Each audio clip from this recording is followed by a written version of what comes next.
Hey now, 580 Sports Talk going on a Tuesday. Brzezinski and Dan Lucero here with you. 3 to 5:30 for today's show. A little bit early exit for both of us because we've got some high school hoops coming up tonight here on the Sports Voice of Kansas. Shawnee Heights hosting Baser Linwood this evening. Some 580 Preps Tuesday night hoops. 5:30 pregame, 5:45 game one tip.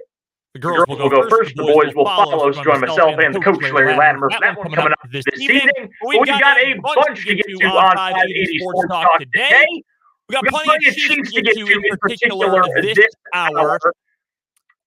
Justin Watson is a nice piece for the Chiefs. But is he a nice enough piece to deserve the second most snaps of any wide receiver in a divisional game late in the season? We will discuss that and the very obvious answer to that, or at least I think an obvious answer, coming up a little bit later on here, in fact, just in a matter of moments. We'll take a look at some future personnel questions for the Kansas City Chiefs. Todd McShay over at ESPN released a mock draft today. College football season is pretty darn close to over. We are less than a month from the national championship game. The Bulls will be starting here in a few days, really. The final regular season college football game took place on Saturday with Army Navy. So we'll talk about who he's got the Chiefs targeting. And I think there's a very interesting discussion to be had. The Chiefs' biggest need, in my mind, one way or the other, is in the trenches. It's either offensive tackle or it is defensive end / edge rusher. I think those are your two biggest needs. But where do you draft those positions? How much do you spend on free agency in those positions? And I think this year has indicated that there is going to be some sort of need at left tackle, either a new deal for Orlando Brown, or you have to replace him completely if he walks. They might want him to walk at this point. And you're going to need to figure something out on the defensive line as well, because that has also been proven for a lot of this year that they could use at least some help on the edge. So we'll get to all that coming up over the course of the next hour here on the show. Coming up at the top of the 4 o'clock hour, we'll play our most recent round of Is It Good? With just a quarter of the season left. I feel like we are pretty clear on most of the teams that are truly good. Most of the players or things that are good, but there are still a few we'll break down. That's coming up later on in the show today. Michael Swain is going to join us from Fog.net and 24/7 Sports for the 23rd Street Brewery Jayhawk Weekly. That'll be at the bottom of the 4 o'clock hour. We'll talk Border War. We'll preview the Indiana game and a bit more with Michael as well. We've got headlines, what is wrong with you, Random Question Tuesday, all that coming up in the next 2.5 hours here on the program. And as always, you are welcome to be a part of the show on the Big O Tires text line, 785-272-9429. And you can check us out on YouTube as well. Sports on 580 WIBW is the YouTube account. So tap in, watch us, listen in, text us, whatever you need to do to get involved with the show today. We would love to have you be a part of the program. But let's start things off here with the Kansas City Chiefs. And something I noticed, and well, I shouldn't say I noticed it. I believe it was Zach Eisen of Sports Illustrated Arrowhead Report who tweeted out the snap counts from this weekend yesterday and pointed out that the wide receiver for the Chiefs with the second most snaps this weekend was Justin Watson. He's a nice player. I like Justin Watson. I think he has fit this offense very well. I think he has carved out an important niche on this team. He is as far as wide receiver 4 or 5s go, he's pretty darn good at it. But he had the second most snaps of any Chiefs wide receiver this week. Behind Juju, but more than Sky Moore, more than MVS, more than anyone else that you want to throw out there. And Travis Kelce also had more snaps on the field than Watson did, but again, not a wide receiver. And Travis Kelce, as long as his body can take it, should be on the field pretty much every single snap. Run play, pass play, really doesn't matter.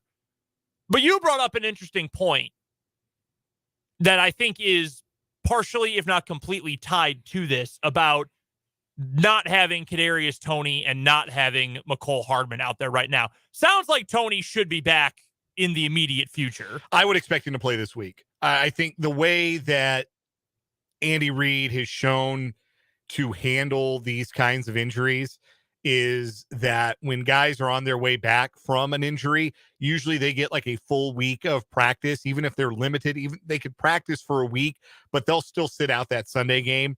He likes to give them 2 weeks of practice to ramp up to that first game back. And if you're going to get a good ramp-up game, I don't think you could ask for any more than playing against the Houston Texans.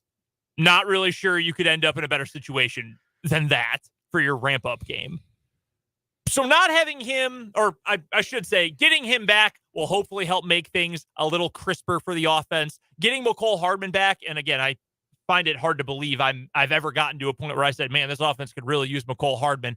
But getting him back in the mix whenever he is healthy enough to come back and play, whether that's immediately or not until we're closer to the postseason, whatever that might be, I think that there is a lot of value to bringing those guys back, because I think in the context of not having those guys, to go back to a point you mentioned on yesterday's show, some of the third downs where you're throwing short of the sticks or you're running stuff that just makes you say, why are you doing that? It was the early one, the sprint out right, where there wasn't a receiver. What's the goal here? What is the intended goal of this play? Oh, he's going to go throw quick little. It's a probably a bunch concept, and there'll be a quick out to a wide receiver right at the stick, and you get the first down. And nobody went that way. I don't know if it was miscommunication or what, but nobody went with Mahomes to that side of the field.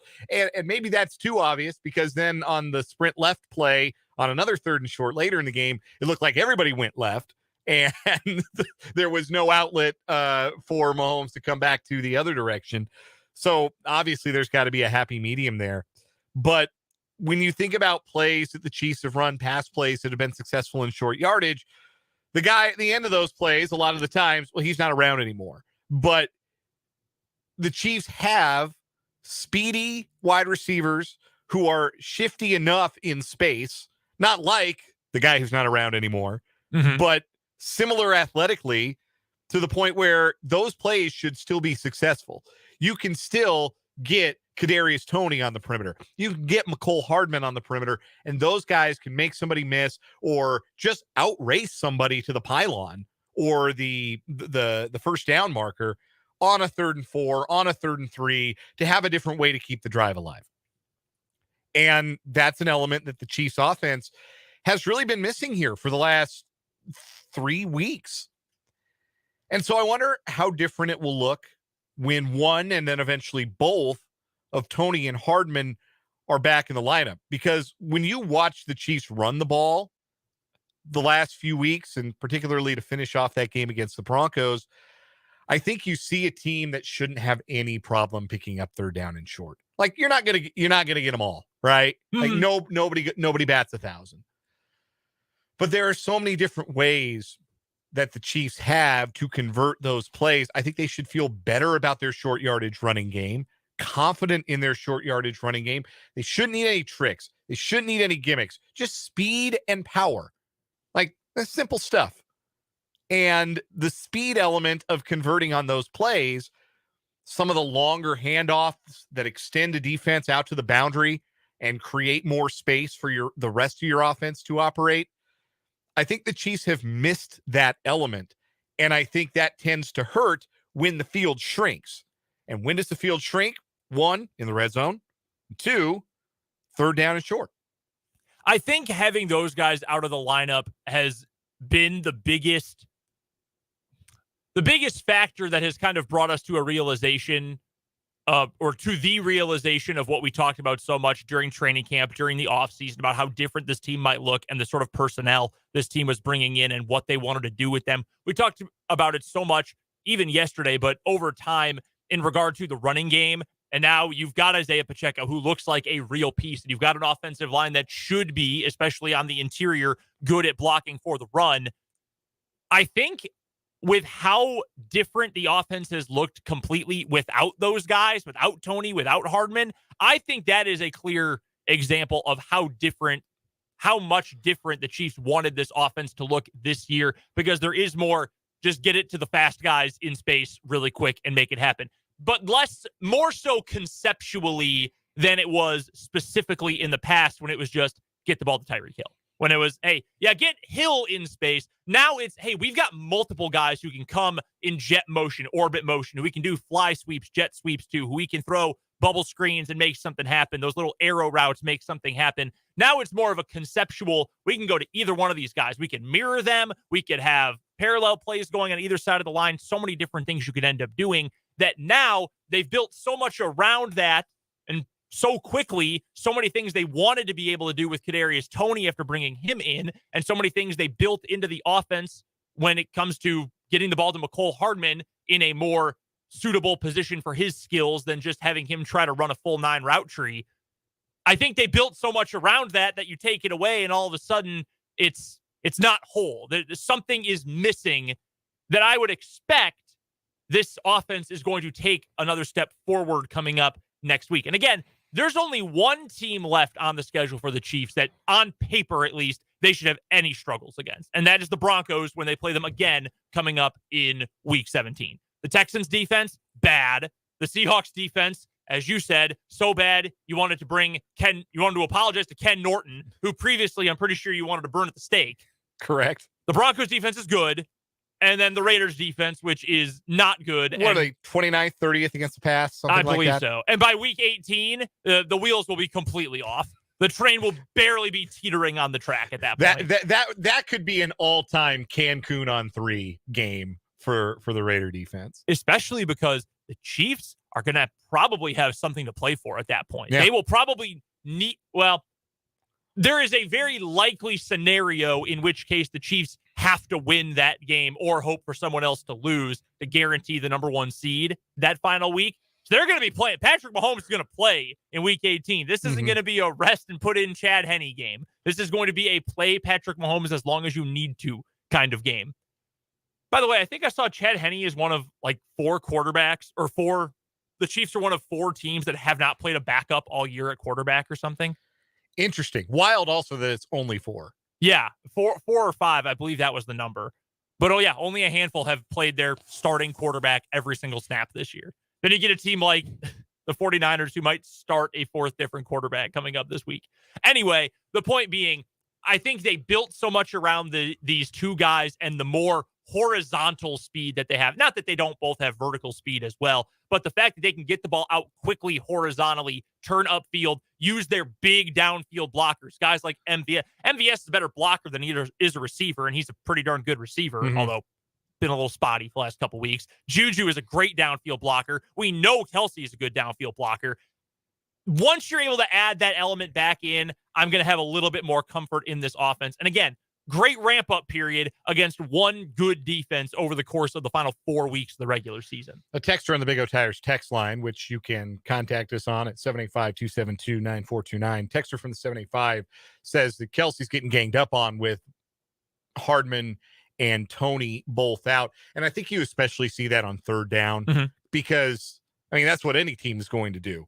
On a third down in a passing situation, we're going to take away your best option. And that's something that I don't know that necessarily it's just Hardman and Toney being out. I think teams have been able to focus more on Kelsey on third downs all year long. Not that he hasn't made some third down plays. He's made some big third down plays. But I do think teams are able, just in general, that was just part and parcel of this new offense without the guy who's not here anymore. The onus was going to be on somebody else to step forward because teams were going to double or bracket or check Kelsey a lot tighter on those need to convert passing downs. So certainly what Hardman and Toney can do, like we talked about, is they can be horizontal threats and stretch the field, make you feel like you've got to defend boundary to boundary. And it's like stretching taffy, right? Like when you get a piece of taffy and you stretch it, it gets really thin in the middle. And that's where an operator like Kelsey or even TE2, Noah Gray, who's quietly having a nice season, or Juju can be really effective in that middle of the field as well. It's all connected. That all the pieces on this really, when they fit together, should make the Chiefs, I think, a lot better on third down, a lot better in the red zone. Again, those compressed field situations. If you have to defend more of the field outward, left to right, it'll make the field feel like it's shrunk a little bit less. This is a little bit off topic, but I do think it's worth bringing up at least momentarily. Is Tyreek Hill ever going to shut up? Like, ever? I don't know. Man, he's a content generator now. He's one of us. Yeah. He loves being behind a microphone. The Chiefs didn't really want him behind a microphone very much, I think, in his playing career with Kansas City. He didn't sit for a lot of interviews. He didn't frequently talk to the media. Every now and again, like he would talk sometimes, rarely during the week, but like sometimes during training camp, you get some time with him. But he didn't really get to talk to the media a lot. The Chiefs didn't put him in front of a microphone a lot. I think I get why. Tyreek Hill right now is like a balloon that was inflated and you pinched it closed at the bottom, and then you're just clenching those fingers a little bit, and all that air is rushing out. And that's Tyreek Hill. He's got a lot of opinions, a lot of things he needs to get off his chest. Some of them are just lies. Some of them are just falsehoods. Yeah. So he says on, who was he with? Shannon Sharp for this most recent podcast. Club Shay Shay, I believe it's called, which, dude, you're like in your 50s. As a man, why are you hosting a podcast called Club Shay Shay? Very strange. Anyway, and he made some comment about how, I wanted to be back with my guys, Hill and Kelsey, but I felt like I wasn't getting the attention and all this, which again, outright lies. He gave some stat about how few there were some games I only got 2 to 3 targets. Like there were literally 0 games where that was the case. He had 3 targets in a game, like 6 times in 90 games or something. Come on, dude. And then he made a comment about how he wanted the money that would match up with AJ Brown, but AJ Brown wasn't traded until a month after Tyreek was. So then people were saying, well, maybe he meant Devontae Adams. Bro, Devontae Adams and AJ Brown sound nothing like each other. No. None of the words or syllables in either of those names sound remotely the same. I don't really think that's the case. And if it was building up for all this time, like, I don't think this all happened within 6 days, dude, because that was the difference in time between when Adams got traded and when Hill got traded. It's the storyline that won't die. It was noteworthy. My wife even pointed it out watching Sunday's game. I think it was the first time all season I've watched a Chiefs game and I have not heard the name Tyreek Hill during the broadcast. Like Ian Eagle did not say Tyreek Hill's name. Thank you, Ian. Yes, appreciate that, Ian Eagle. That's why you're one of the best. But they didn't bring him up all game. And it was like Tyreek Hill must have gotten wind of that and said, oh, they're not talking about me in context of the Chiefs anymore? How can I change that? Dude, you picked somewhere else to go. Just live with it. And it's going great. Your team is 8-5. You're putting up the best numbers of your career. You've got a legit case to be the offensive player of the year. Like, just be happy. You'd think. Like, he just keeps coming back to this. Man, I hated to do it, but I had to. And understand, this is why I justified in my head the reasons why I had to do this. Like, dude, just live your life, man. Let everyone else live their lives, too. Like, everyone else has moved on. Just don't. I do not understand his compulsion to get behind every microphone and lie. And to try to spin it into, I'm actually the good guy here. Right. It's not good or bad, Tyreek. Like, you wanted the money. Good for you. You got paid. Yeah, I don't think anybody was really eager to make him a bad guy. I think there was a lot of understanding, and I could be wrong. And this is an individual preference. Maybe you, individual Chiefs fan who is listening right now in your car or at the office or whatever, maybe you personally felt differently, but I sensed by and large, most people were pretty content to let Tyreek Hill live. Like, okay, yeah, he wanted more money. Chiefs weren't going to give it to him. All well. Thanks for the memories. Yeah. Hopefully we do good with the draft picks. Yeah, we will move on. By the way, one real quick last note on the Chiefs, excuse me. ESPN came out with their power rankings today, their Week 15 NFL power rankings. Where would you guess they put the Chiefs?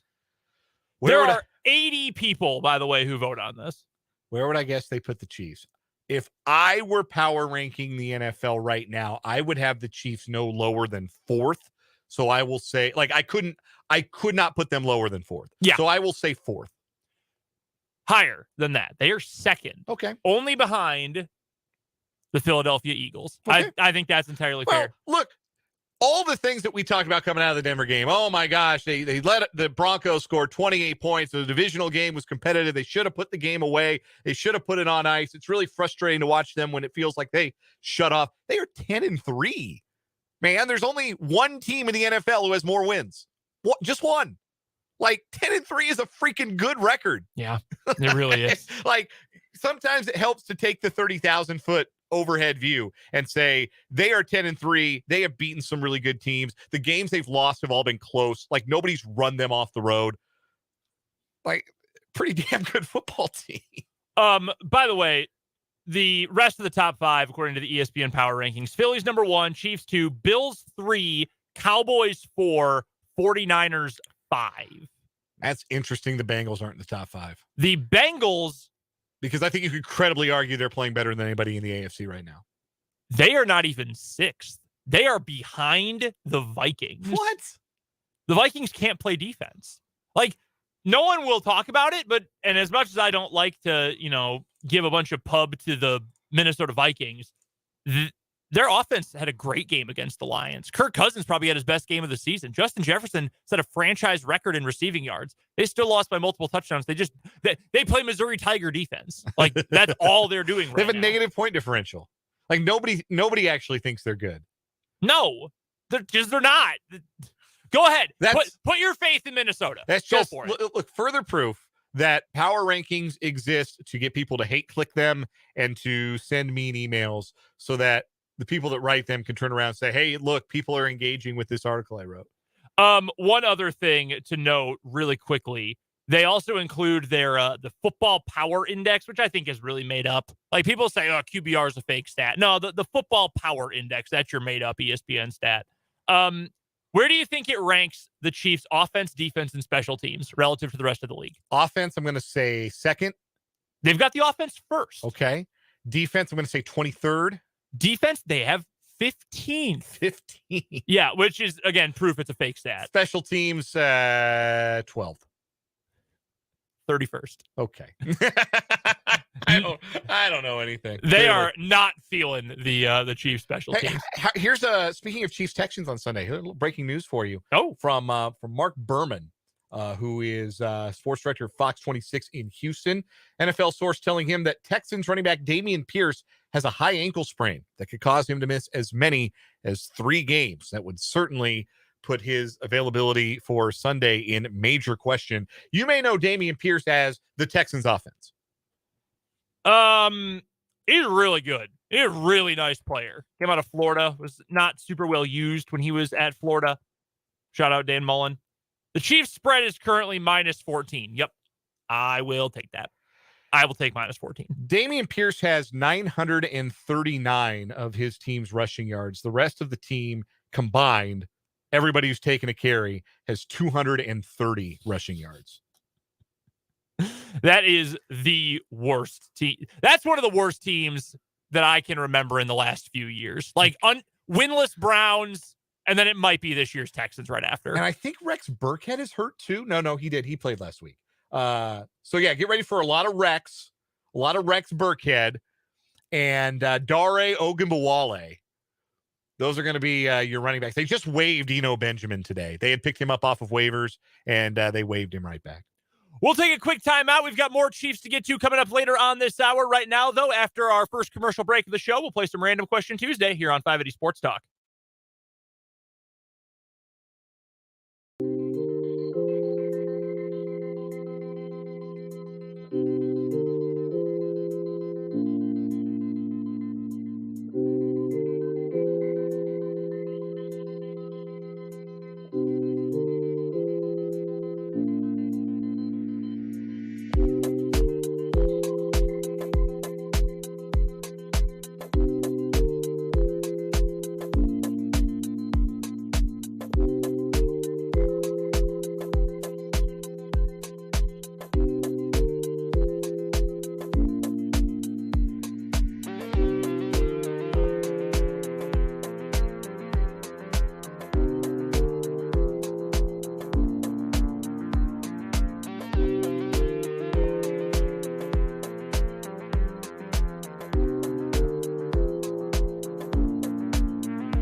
Back on 580 Sports Talk, just past the bottom of the 3 o'clock hour. Brendan Dworzynski and Dan Lucero here with you on this Tuesday afternoon. Thank you so much for spending some of your afternoon with us. It's time for Random Question Tuesday.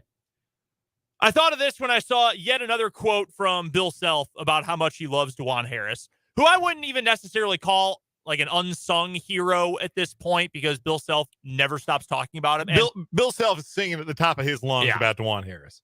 it might be more so even than Marcus Garrett. Like, I think Self's love for Harris goes above Marcus Garrett at this point. Garrett had the national recognition of being like National Defensive Player of the Year and all of that. Dajuan Harris maybe doesn't have that level of accolade yet in his career, and maybe that's why he's got to do a little more PR work for him. But no, I certainly sense that too. So my question, who is your favorite from one of your favorite teams? Well, I guess it doesn't even have to be one of your favorite teams. Who's your favorite unsung, under the radar player? Guy who was someone who was actually good, but never got the recognition that they deserved.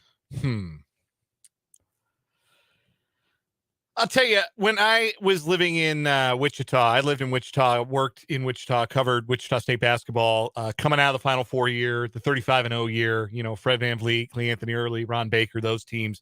And Tikel Cotton was maybe my favorite guy to watch on those teams. He was the unsung guy. He was the dirty work guy, defense, hit a 3-pointer for you. He could dunk on people. Didn't get the headlines, obviously. Like, there were 3 future NBA guys on that team. He had Clancy Early was an NBA player, not for long, but he was drafted. Made it to the league. Yeah, Ron Baker got 3 years in the league, and Fred VanVleet obviously having a great NBA career. But Tikel Cotton was the unsung guy, and he was the guy I probably had the most fun watching when I had a courtside seat to a good deal of those Wichita State games in their prime at Charles Koch Arena. So that'd be one I could give you. I'm sure I could think of dozens more, but that's one I give you off the top of my head.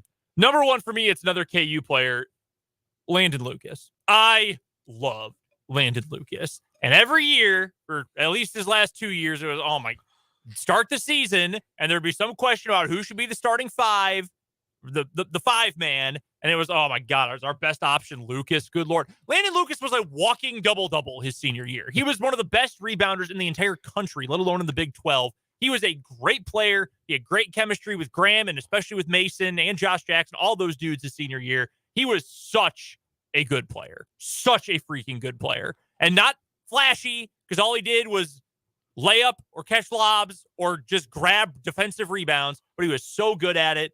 And the reason that KU team in 16-17 was so good, a big part of that was because they had a reliable number 5 in Landon Lucas. Landon Lucas. I think you get guys like that in basketball more than in any other sport. And then maybe baseball after that, like the guy who, comes off the bench, maybe doesn't start every day, but, starts maybe one game in a 3-game series and pinch hits in the other games. And so like a good middle reliever kind of fills that. Like, sure, not going to get the stats because they're not a closer, but you feel you feel very comfortable whenever they're on the mound. Yeah. Like, so the last time the Rockies were good, 2017, 2018, Gerardo Parra was the guy I really liked from those teams. He was making way too much money, like for the actual value he brought to the team.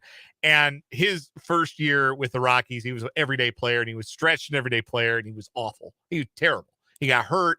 2016 was awful. 2017, 2018, he was more of a reserve role, more of a, he can start into the outfield positions. He can make a good defensive play. He's got a good arm. He's a smart base runner. He has a knack for making contact. He can get a big pinch hit, and also tremendously fun personality. Which Nationals fans got to find out when he was the baby shark. He was kind of that that dugout clubhouse presence that makes a team a lot of fun to root for. And then that team went on to win a World Series. And so obviously the Rockies didn't hit those heights, but I still remember Gerardo Parra very fondly. I think another one, from the Packers, this is a guy who like barely fits. He might have been a little too good or too well known for this, but Mike Daniels, defensive lineman, interior, he was a 3-4 defensive end. He was so good. And again, didn't record a lot of sacks, so there wasn't a whole lot of flash, but he was just very solid. Defensive linemen, I think, often fit in this category, especially if they're not sack guys. Sure. Just a very solid player, awesome personality. Loved watching him play. That would be the go-to pick for me. We've got a comment on YouTube that says, I would say a kid named Jake that played football as a wide receiver for Washburn in the 2000s. I can see old lunch pail LeBon. That is 2007 or 2008 Washburn Male Athlete of the Year, Jake LeBon. He hates when we talk about his personal accolades, but he was the Washburn Athlete of the Year, Male Athlete of the Year. What's your question for today? So last night, had no interest in the Monday Night Football game, and even less interest after Kyler Murray ripped up his knee 3 plays in. Mm-hmm. Terrible news. Just bad year for Kyler Murray. Gets worse, and feel badly for him. But I didn't watch any of the Monday Night Football game. Instead, let my wife have the remote last night. We watched the 2-hour season finale of The Cleaning Lady on Fox, a show that I gradually got really invested in as the series went along. This went from being one that she would watch on like a secondary screen while I had a football game on to, hey, let's watch this together. So the question is, which show that your wife enjoyed or enjoys, or your significant other, if you want to play along on the Big O Tires text line or in the YouTube comments, what show has somebody else gotten you really invested in? First, in regard to the season finale of The Cleaning Lady, I had my head down. I was working on something Sunday while the while there was a game on Fox and the promo for it played. And about 10 seconds went by, and just from the sound effects used in the ad, I said, "This is an ad for The Cleaning Lady, isn't it?" I looked up, and yes, indeed it was. Like, I think they used the exact same cleaning and window breaking sound effects in every single promo. Anyway, I've not actually seen the show, though. It's not actually about cleaning, although like early in the 2-season arc of the show, there was a lot more cleaning involved. I would say the easiest one for me, because like Abby watches a lot more TV than I do. Like when I'm watching TV, Ditto. There's a couple shows I'll watch, mostly like on Hulu or Netflix or whatever else. But I'm mostly watching sports or a sports-related program. When somebody asks Abby, "Oh, what does Dan like to watch?" She goes, "Sports." That is what Dan likes to watch. Yeah, exactly. But so I will watch a lot with her because, you know, hey, you deserve a turn. I've watched 17 hours straight of college basketball. Right. You should get to watch something. So I'll watch a lot of, you know, the Bravo stuff, the Real Housewives stuff, even though I can't follow a lot of it. We do watch The Bachelor / Bachelorette every Monday and or Tuesday, though, that it's on. And I don't know if I necessarily am like part of Bachelor Nation at this point, but I do keep up with it. I'm like, okay, like let's see what this idiot did this week. How's my guy Aaron doing on Bachelor in Paradise? Very funny character, by the way. I have done radio with two other guys who are big Bachelor fans. Alex Gold, who's now in KCSP in Kansas City. We worked together in Wichita. And my buddy Josh Graham, who I worked with out in Eastern Colorado. Now he hosts Sports Talk Radio in North Carolina in the Triad. And they're both big Bachelor guys, Bachelorette guys. And the answer is the same. Had sisters, man. Yeah. I mean, I would have never just picked it up on my own. That's one of those weird sports writer things. Like, for some reason, my Twitter timeline, all of a sudden a few years ago, I was like, why are y'all talking about this? Why is everyone tweeting about this? I don't quite understand. And then, yeah, I met my wife and she likes it. So we watch it all the time, which is fine. I enjoy watching it. But it's like staying at Marriott's or listening to Bruce Springsteen or complaining about the temperature of coffee in a press box. Like, sports writers just really like that kind of thing. Yeah. Although now it's Jason Isbell. Yes, Jason Isbell is the voice of a new generation of sports writers. Complaining about coffee in the press. It's true though. Like if you have Twitter and you follow any and the Premier League, the Prem, every sports writer I know is like, "Oh, come on, you Spurs! Why? How did this happen?" Also, we have to take a quick break, real quick. You're a soccer fan. You're a Liverpool fan. Sure. There's only, 5 teams that ever really have a chance? Except for like once every 50 years, you get a Leicester City. Yeah, that's they call it a big 6 now. Used to be a big 6. 4, now it's a big 6. There's how many teams in the Premier League? 20? Yes. Why do Americans choose to root for teams that never have a chance? Like, why do so many Americans like, yes, Tottenham, a team that has historically never won jack. Let me root for them and put my emotions behind them. You can just look at the list and say, these teams will make me happy, these teams will not. Why would you intentionally pick a team that will never make you happy? Especially when so many of us are geographically tied to teams that will never make us happy. Well, exactly. Like, that's why I picked Liverpool. The teams that I grew up rooting for, like the Rockies are never going to make me happy. The Nuggets have never won a championship in my life. They were my first sporting love. Why shouldn't I pick a team and indulge myself a little bit? Why shouldn't I pick a team that's got a chance? Now, when I jumped on the Liverpool bandwagon, you want to know where they finished first season I rooted for them? 8th. Why did I do this? Right. But I don't know. Like I do. I follow some people who are like, yes, I am going to be a West Ham fan, or I am going to support Burnley. It's like, you don't have to do that. I just don't get, like why? Like college basketball writer Andy Glockner is the biggest Fulham fan in the entire world. I feel like a Fulham expert because it's all he tweets about during the fall, that and occasionally basketball.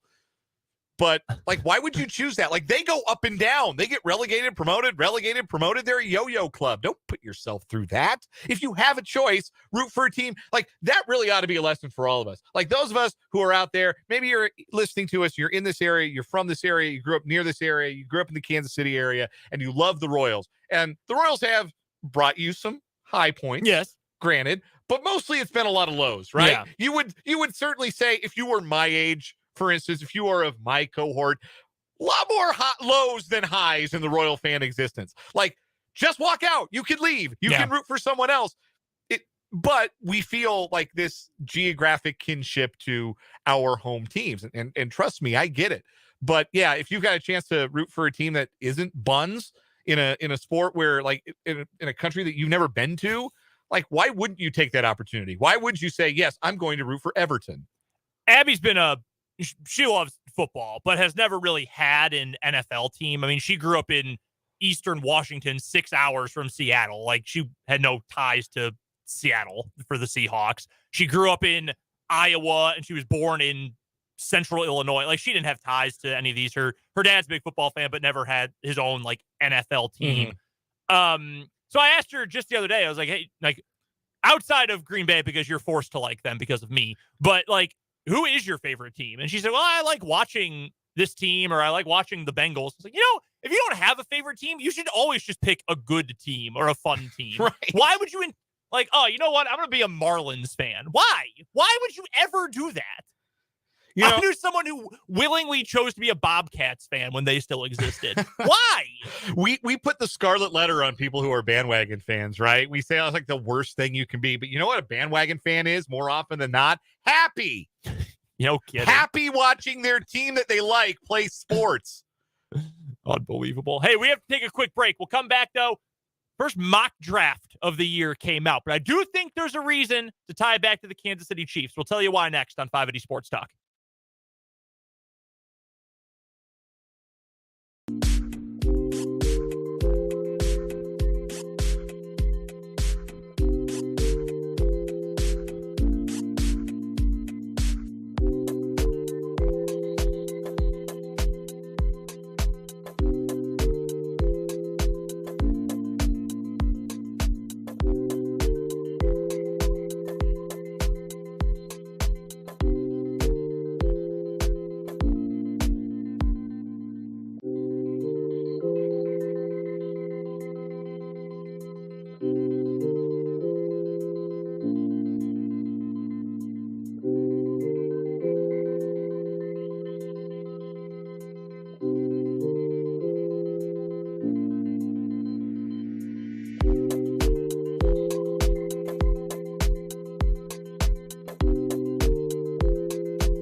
We're back on 580 Sports Talk. Brendan and Dan here with you on this Tuesday afternoon.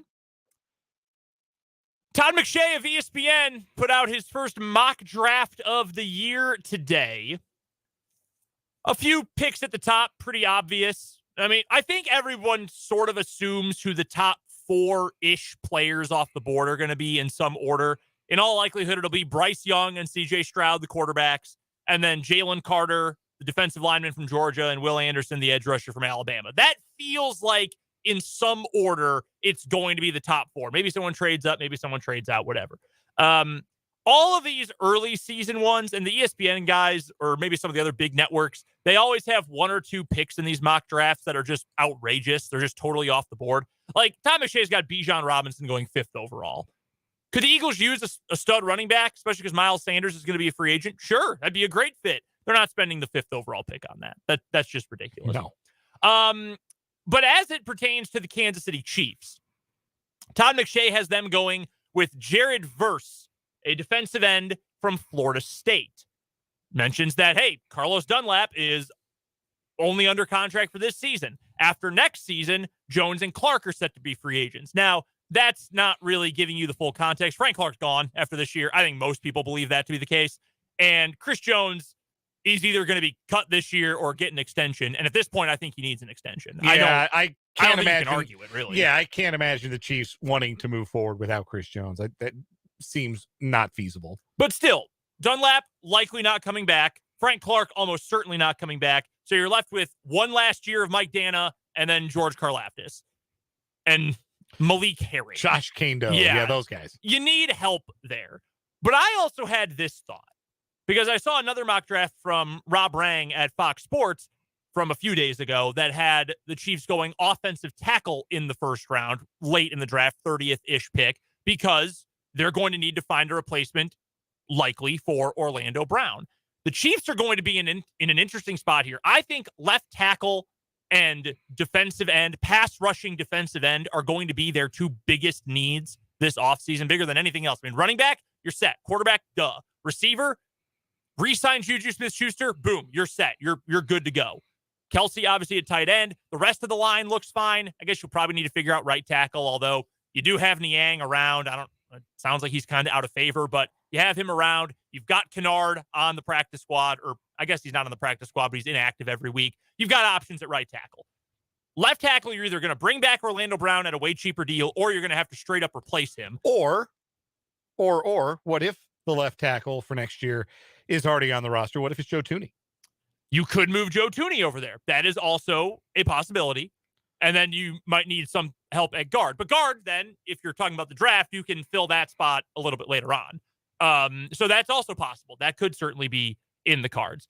I do think those are your 2 biggest needs. The Chiefs are going to have to come up with a strategy, obviously. But where do you spend money in free agency? Where do you spend your draft capital? And where do you spend your best draft capital? Do you spend that on the best defensive end pass rusher available? Do you spend it on offensive line because you say, hey, we invested everything into Mahomes. We have to do everything we can to keep him upright. I think that's going to be a very fascinating conversation, both for the draft and even before that when free agency starts. I think this feels like the kind of draft where you can find impact edge talent. Like Jared Verse, if you remember the LSU game, because that was like Florida State's big national spotlight game this year. Jared Verse was unblockable in that game. Like Jared Verse, I think, can be a day 1 starter for an NFL team.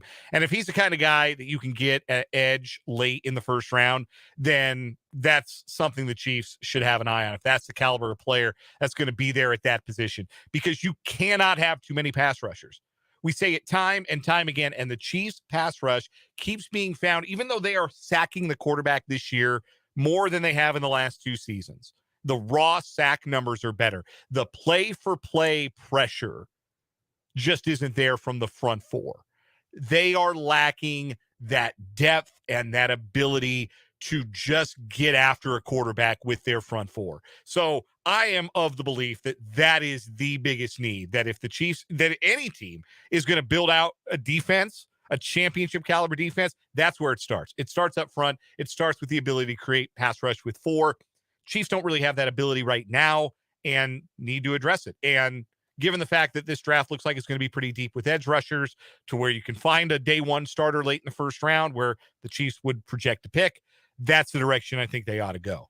As far as left tackle goes, you can get creative because Joe Thuney can play left tackle. That's probably not an ideal solution, but it's a possible solution. We'll see about Niang. We'll see about Kennard. I mean, they're still on the roster for a reason. If they were completely out of favor, the Chiefs would have done something about them by now. But I still think that if they're going to address anything in the draft or they're going to address anything with free agent dollars, it's got to be the edge. It's got to be the pass rush. I think that's got to be number one because, again, we've seen Mahomes still make it work with a subpar offensive line. And, hey, if you've got one tackle spot that you need figuring out, it's obviously important, but it's more vital to have a bunch of good players elsewhere and one weak spot than, say, vice versa. One great player and a bunch of weak spots. Essentially, Joe Thomas's whole career in Cleveland. You don't want that. The Chiefs would be fine otherwise. I'm with you. That's the number one area of concern to the point where I'd be willing to double dip in the first half of the draft. Like first and fourth rounds, I would absolutely, or with one of the extra third round picks, would absolutely be willing to do that. This year has proven the Chiefs cannot get by skimping on that position any longer. We've got our Jayhawk Weekly brought to you by 23rd Street Brewery. What is wrong with you and much more next hour on 580 Sports Talk.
Now, 580 Sports Talk going up on a Tuesday, our number 2 on this Tuesday. Brendan Dworzinski and Dan Lucero here with you. Thank you so much for joining us today. Here with you until 5:30 this afternoon. We're off just a little bit early because of high school basketball tonight. We're headed to the Birdcage in Tecumseh at Shawnee Heights High School as the Thunderbirds will take on the Basehor Linwood Bobcats in doubleheader action. Basehor Linwood has had Shawnee Heights' number, both boys and girls, since the start of UKC play back in the 18-19 season. But hopefully the Thunderbirds, for their sake, will be able to flip things around coming up today. Again, 5:30 pregame, 5:45 game 1 tip over, well, I guess not over anywhere. It'll be right here on 580 WIBW. A couple things that I want to get to real quick before we start off this 4 o'clock hour. We will talk some NFL. We'll play a little Is It Good with a quarter of the season left. We've got today's What Is Wrong With You, and Michael Swain is going to join us from fog.net for today's 23rd Street Brewery Jayhawk Weekly. Of course, the Big O Tires text line is open at all times, 785-272-9429. You can also watch along and comment along on YouTube. Our YouTube channel is Sports on 580 WIBW. If you haven't subscribed yet, go check us out. It's easy to find us. Just youtube.com, search Sports on 580 WIBW. Will pop up. Just hit the subscribe button. That way, all of our videos are going to pop up on your home feed. You'll see when all of our shows are scheduled, both Mic'd Up and 580 Sports Talk. All of our Chiefs instant reaction shows, all of our KU and K-State reactions from games, high school stuff, Washburn stuff, all of it on our YouTube, Sports on 580 WIBW.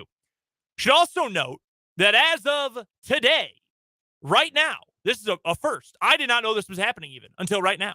You can head to our website, 580WIBW.com, and right in the center of the page, right smack dab in the middle of the homepage of the website, 580WIBW.com, you can find a link to the YouTube feed right there. That's all you have to do. Just head to 580WIBW.com, click on the YouTube link right in the front. It's the whole big box right there.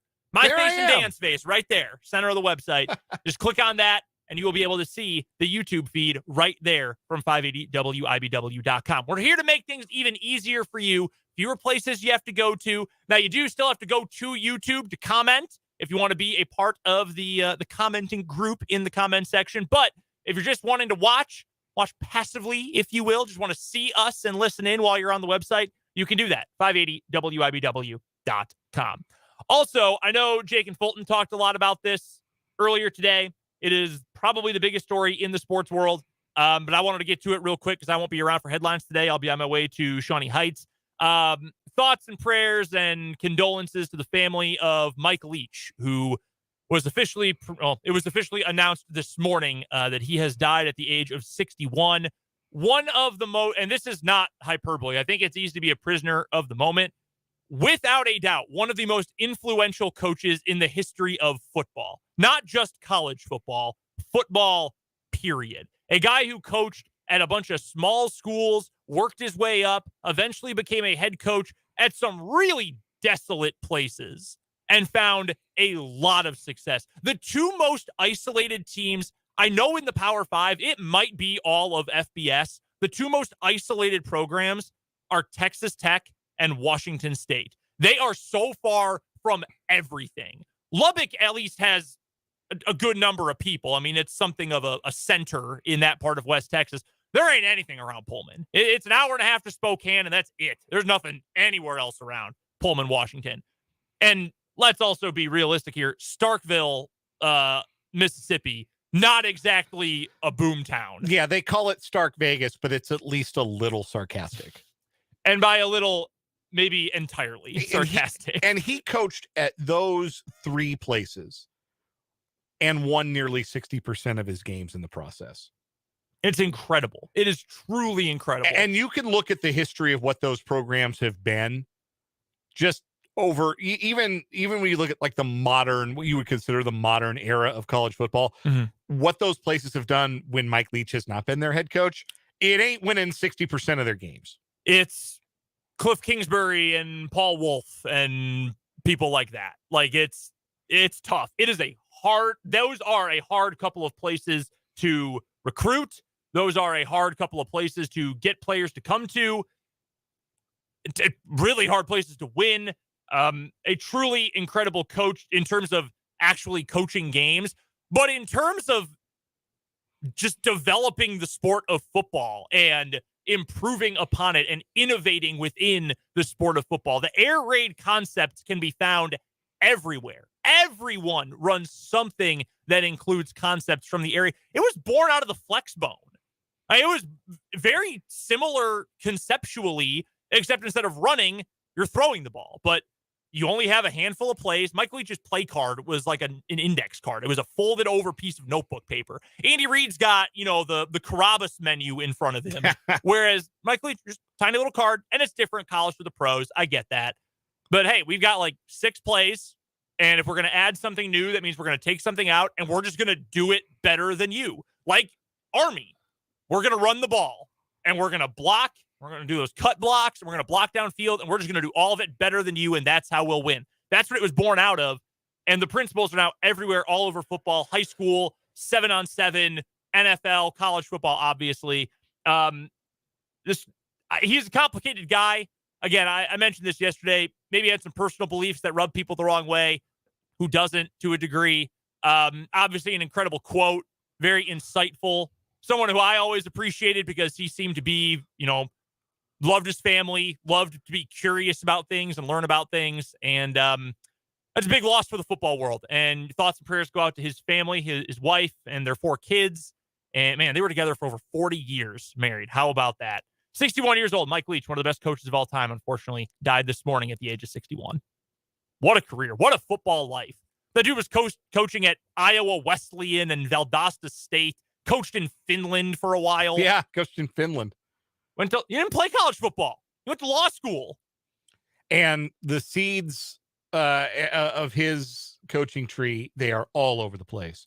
They are in Los Angeles, and they are in Tennessee, Knoxville, and they are in the NFL, and they are all over. And it's that level of influence that will make sure that Mike Leach lives long in the memory.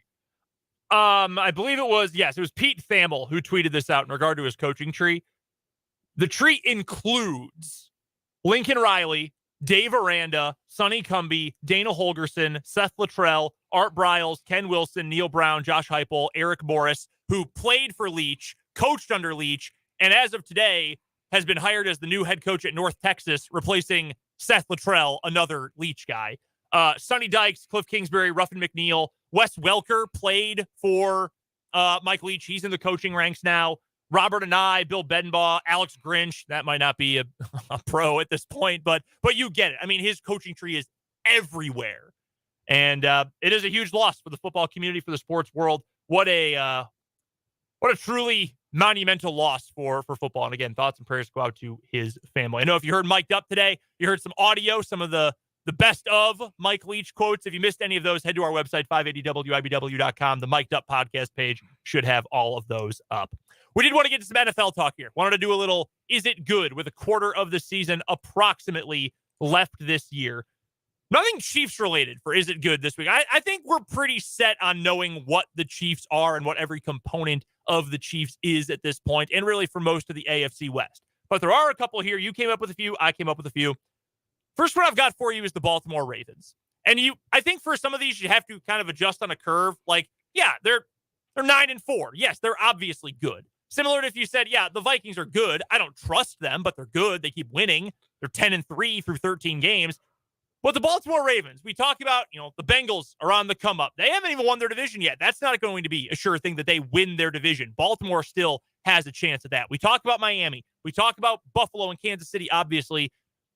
The Ravens are 9-4, and yet, is there any belief in that team at all right now? Like, in any given playoff matchup, would you say, oh, yeah, Baltimore is going to be scary? I wouldn't. So, they're really good at turning teams over. They've forced at least one turnover in every single game this year, but one. Would you believe that was against the Broncos? And that's very funny. Yeah, and they held the Broncos to 9 points, but they've forced a turnover against every other team. They forced multiple turnovers in 7 different games this year. They are good at making those impactful defensive plays that can flip a field. I think their linebacking core is excellent. I think Roquan Smith has brought the best out of Patrick Queen, and those two are really playing well together and really playing impactful football at that level of the Ravens defense. I think they miss Lamar Jackson. I think that's pretty obvious. They are not the same team when it's Tyler Huntley running the show, even though I think Huntley is one of the more capable backups in the league.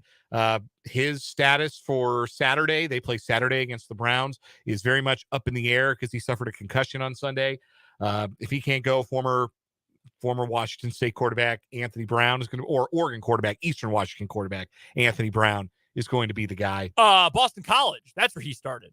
He was the BC transfer. I thought he was Eastern Washington quarterback. No, that was multiple previous Oregon transfers, I believe. Who would that have been? Dakota Prukop, I believe, as well as Vernon Adams. I think I may have had him confused with Vernon Adams. Yeah. Vernon Adams was actually good. That probably was. Anyway. So my thing with them, the reason I don't think that for the purposes of our game that they are good, as in like going to do any damage in the playoffs, offensively, they're just a clogged toilet. Like they don't really have an identity on offense. Lamar Jackson, much as I really like him, if you take Mark Andrews out of the equation in their passing game, they don't have a passing game. Mm-hmm. They just haven't been able to give Lamar Jackson another weapon that he trusts for whatever reason.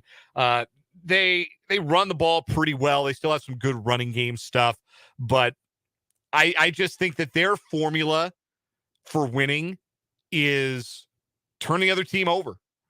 And Lamar salvage a drive or two here and there. And I'm not sure how replicable that that particular formula is in the playoffs when they're going to play offenses that are good enough to not turn the ball over against them. We just got a very funny text that we're going to have to get to when we get through this. I don't want to interrupt too much. Again, for the purposes of the game, I think my answer is no. I mean, in terms of a general no context binary, yes, obviously the Ravens are good. Again, they're 9-4 through 13 games. You know what's crazy? They've played all these 13 games. 3 of them have been decided by more than one score. 3 of them. They beat the Saints by 14. They beat the Panthers by 10, 13-3. And in week 1, they beat the Jets by 15. I'm sorry, 4. They also beat the Patriots by 11. All 4 of their losses, though, have been some level of collapse. They had the big lead against the Dolphins, blew it in the fourth quarter. They led the Bills by 2 touchdowns. They lost that game. They led the Giants big in the fourth quarter, tricked that one off. And then the Jaguars, they blew that game. They gave up the game-winning drive and the 2-point conversion in the final minutes. Like, if they could be sitting at 11-2 right now, very easily.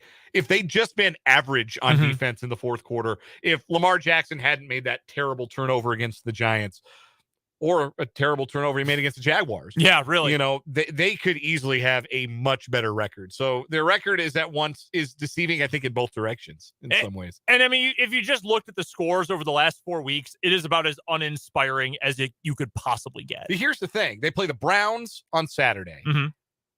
I don't know if they're going to have Huntley or not, but the Browns are not like anybody's idea of a team that's just going to crush you. No. They got the Falcons and the Steelers after that. They just beat the Steelers with Anthony Brown. The Falcons are going to be starting Desmond Ridder on New Year's Eve. Christmas Eve. Then they're at Cincinnati week 18. That could be for the division. That is going to be awesome. They would move that game to Sunday Night Football. I think they would. That'd be a lot of fun. By the way, do you see what's going on with Marcus Mariota? Yeah, he's not with the team anymore. Yeah, so Arthur Smith told him during their bye week, hey, you're not our starting quarterback anymore. We're going to go with the rookie. We're going to go with Desmond Ridder. So Mariota then says, okay, I've had this knee issue that's bothered me. I can play through it, but if I'm not playing now, I'm going to go get it cleaned up, and I'm going to go on IR. Well, I mean, he'd have to go on IR as he recovered from surgery, and he's just not with the team.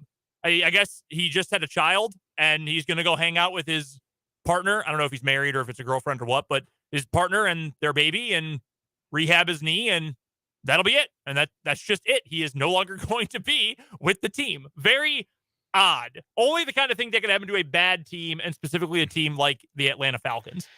Here's my big is it good question for the week. I talked a little bit about the Lions yesterday. Yeah. They're playing good football of late. They're up to 6-7. They've got an outside shot of snagging a wild card berth in the NFC.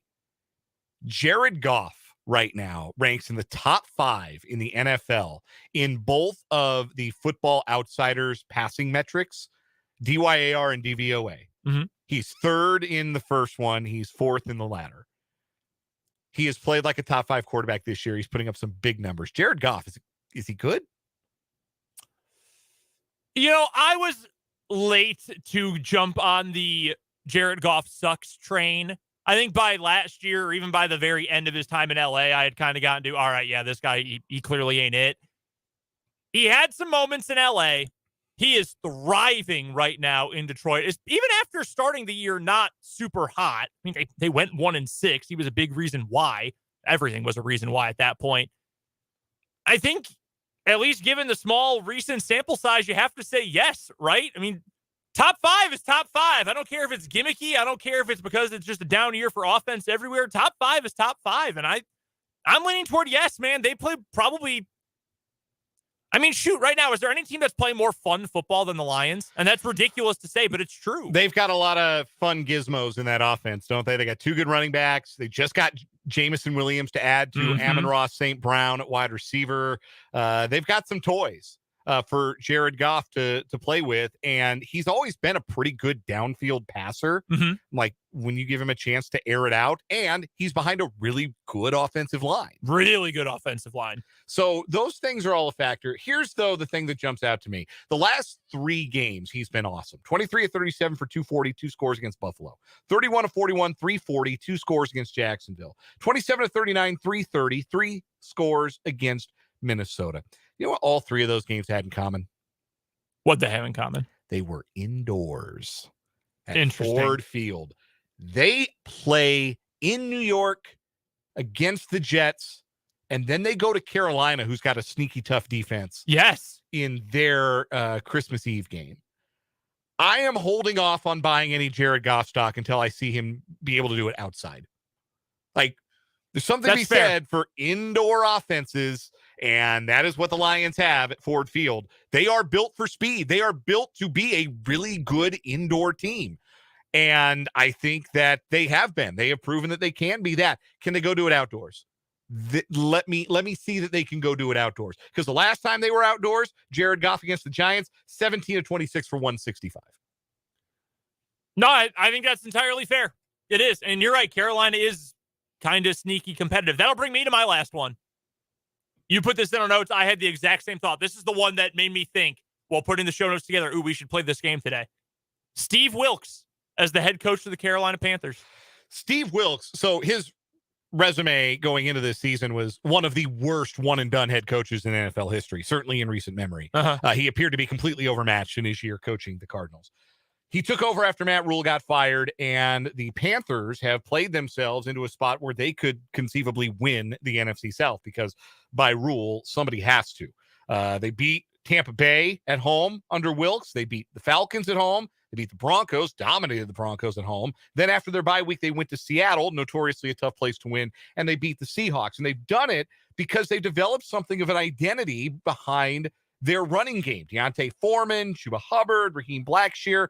Those guys, those are not household names by any means, but that's kind of their identity. They developed a little bit of an offensive identity, even though they've got substandard quarterback play from the likes of PJ Walker and Sam Darnold.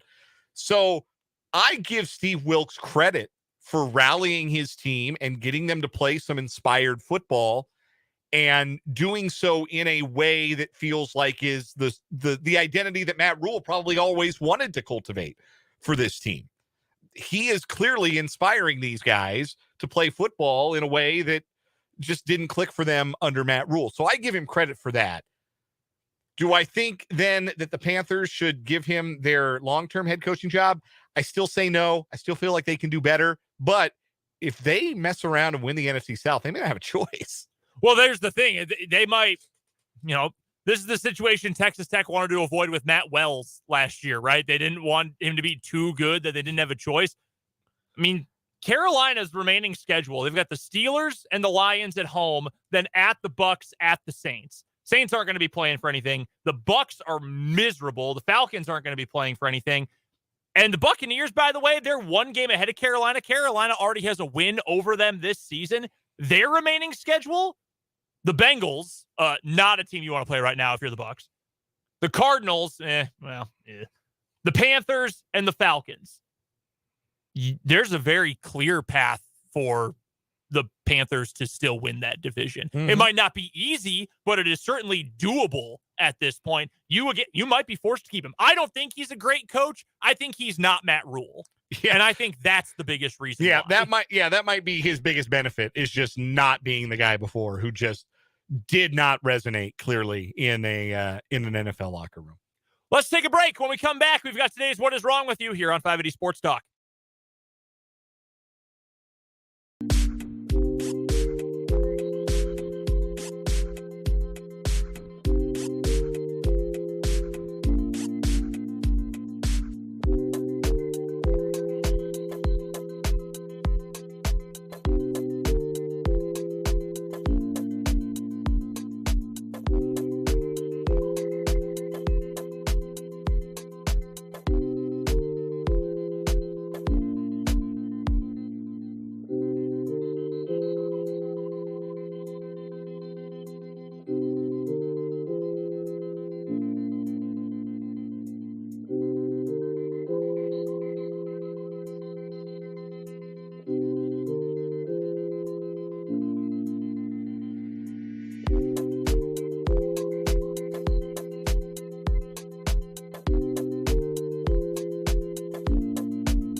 It is time for What Is Wrong With You here on 580 Sports Talk with Brendan and Dan. Our current winner from yesterday is the gentleman in Japan who called the police over 2,000 times in a week just to harass them and tell them that he doesn't like them and that they're stealing his tax money. Called them tax thieves and other names, stupid and words we can't repeat. And then when the police finally came to put a stop to it, he says, I knew the police would come for me eventually. Again, kind of a self-fulfilling prophecy there. My story for today is going to take us to South Carolina, Lawrence, South Carolina. It's just outside of Columbia. Fun fact, the school district there was once called the Corridor of Shame because it was the worst graded school district in the entire United States. Fun fact for you. Yikes. Yeah, not great. I had two sisters who have lived there. Anyway, that's how I know. So this goes back just under a month when a South Carolina man had to plead guilty to charges that he gave a minor a tattoo while seated at a table in the dining room of a McDonald's. 29-year-old Brandon Prescia copped to a pair of misdemeanor counts in connection with the illegal inking at the McDonald's in Lawrence. Seen at the, well, you can't see the picture, but we do have his mugshot. He was convicted of tattooing a minor and tattooing without a license. He was sentenced to 9 months in custody, but a judge suspended execution of that jail term in favor of 18 months probation. He was also ordered to perform 30 hours of community service and was fined around $300. Police learned of the McTattooing, as the writer puts here, after a female customer, frustrated by a backup in the drive-thru line, looked into the restaurant and saw Prescia applying a tattoo to the minor's arm. The woman recorded it in action and then sent it to the police. As she filmed, the patron complained that Prescia and the tattoo recipient were, quote, out here doing tattoos instead of getting food orders out. The minor was an employee at the McDonald's. According to police, the arrest was not the first time he has been arrested at that same McDonald's location, because in 2020, he twice stabbed a man in its bathroom. Jeez. Well, this is a gentler kind of stabbing in a way. He's stabbing a minor with some ink, making art. Something pointy, either way. I wouldn't go back to that McDonald's, man. Nah, I wouldn't either. I'm not going back to the site of my arrest for stabbing. Nah, they tattoo people at that McDonald's. No, I wouldn't go as a customer. Oh, no, absolutely not. The tattoo McDonald's? No, thank you.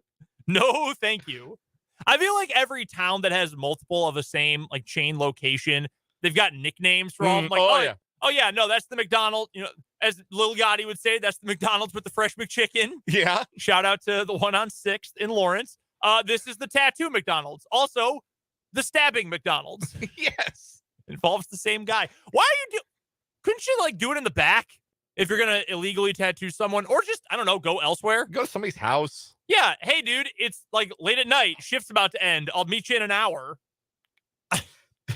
Tattooing somebody at the McDonald's. You know that tattoo is terrible, too. Horrible. Hey, bite down on this fry. Yikes.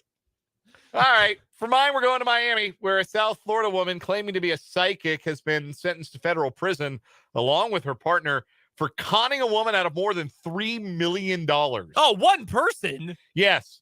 The fraud ran for several years and only ended after the victim could no longer afford to pay for money cleansing rituals. Oh, my God. Samantha Stevens, a self-professed spiritual consultant, was sentenced to 2 years and 6 months in prison.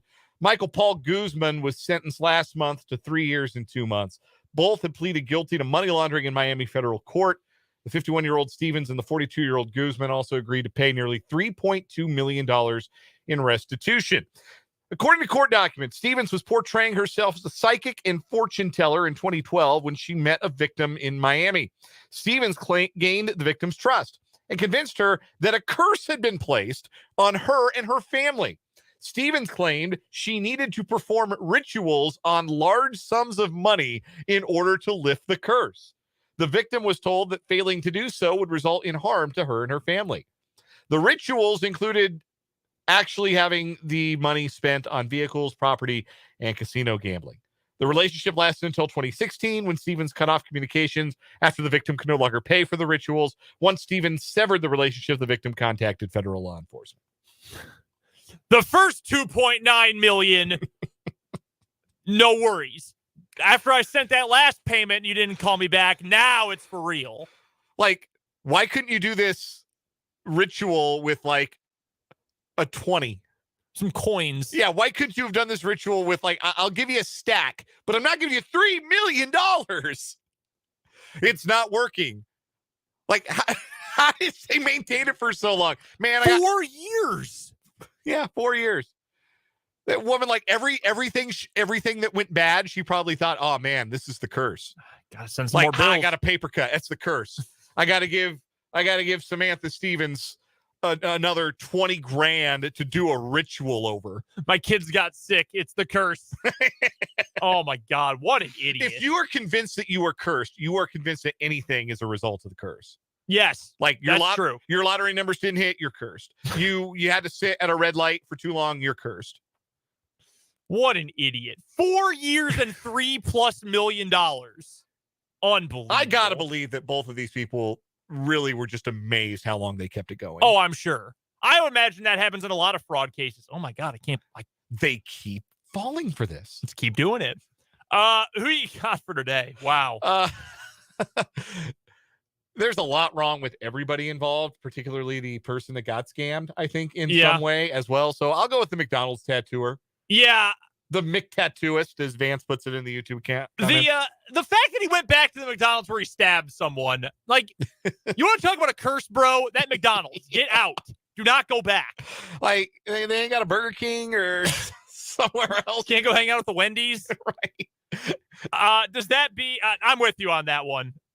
Why at the McDonald's? Wait till your shift is over and do it at home. Do tattoos at the McDonald's. Hand it out to minors. Does that beat the police harasser? I'm gonna say no. Yeah, he spent 27 hours of his life calling the police just to insult them. Yes. That's so over the top. I'm with you. I think that wins. Just to call and dunk on the police repeatedly. Over and over. Once every 6 minutes. Hey, tax thieves, remember me?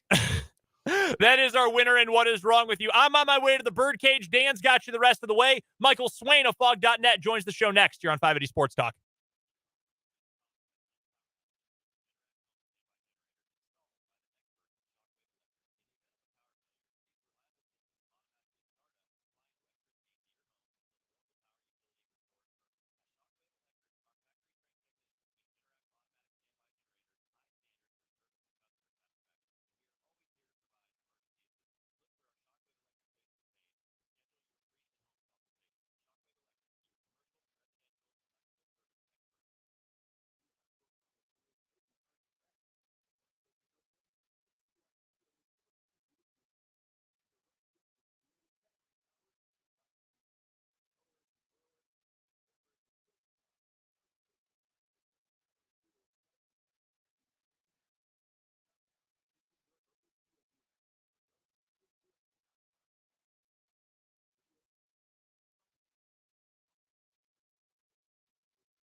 It is time for Jayhawk Weekly, presented by 23rd Street Brewery in Lawrence. We do it every week at this time here on 580 Sports Talk. Every Tuesday, we welcome in Michael Swain of Fog.net and 24/7 Sports. You can find Michael on Twitter at mswain247. And we start Jayhawk Weekly, Michael, with this question. What was most impressive to you about KU's showing in the border war against Mizzou on Saturday? Yeah, I think some of the poise of some of the younger players. KU's a team that has a really good veteran core, right? You think about Juwan Harris, Jalen Wilson, and Kevin McCullough. Those are three guys that have all played college basketball at a high level and have won at a high level. But I think you look at some of the role players on the team, people like Grady Dick, KJ Adams, Bobby Pettiford. These are guys that haven't really been relied upon in tough road environments like this. And I was talking to someone about it today. I think that was probably the toughest road environment I've seen outside of Texas Tech.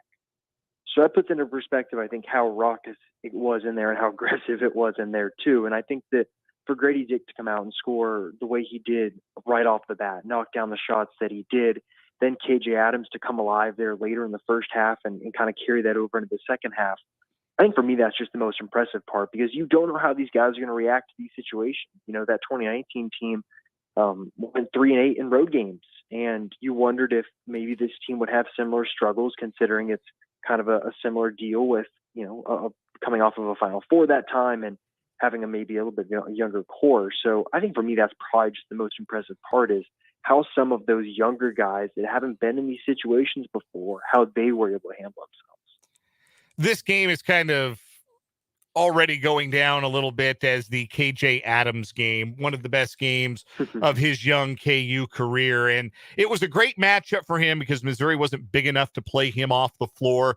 But what about his skill set in particular do you feel like has maybe made the most growth so far this season that has made him able to excel in the role that he did excel in on Saturday?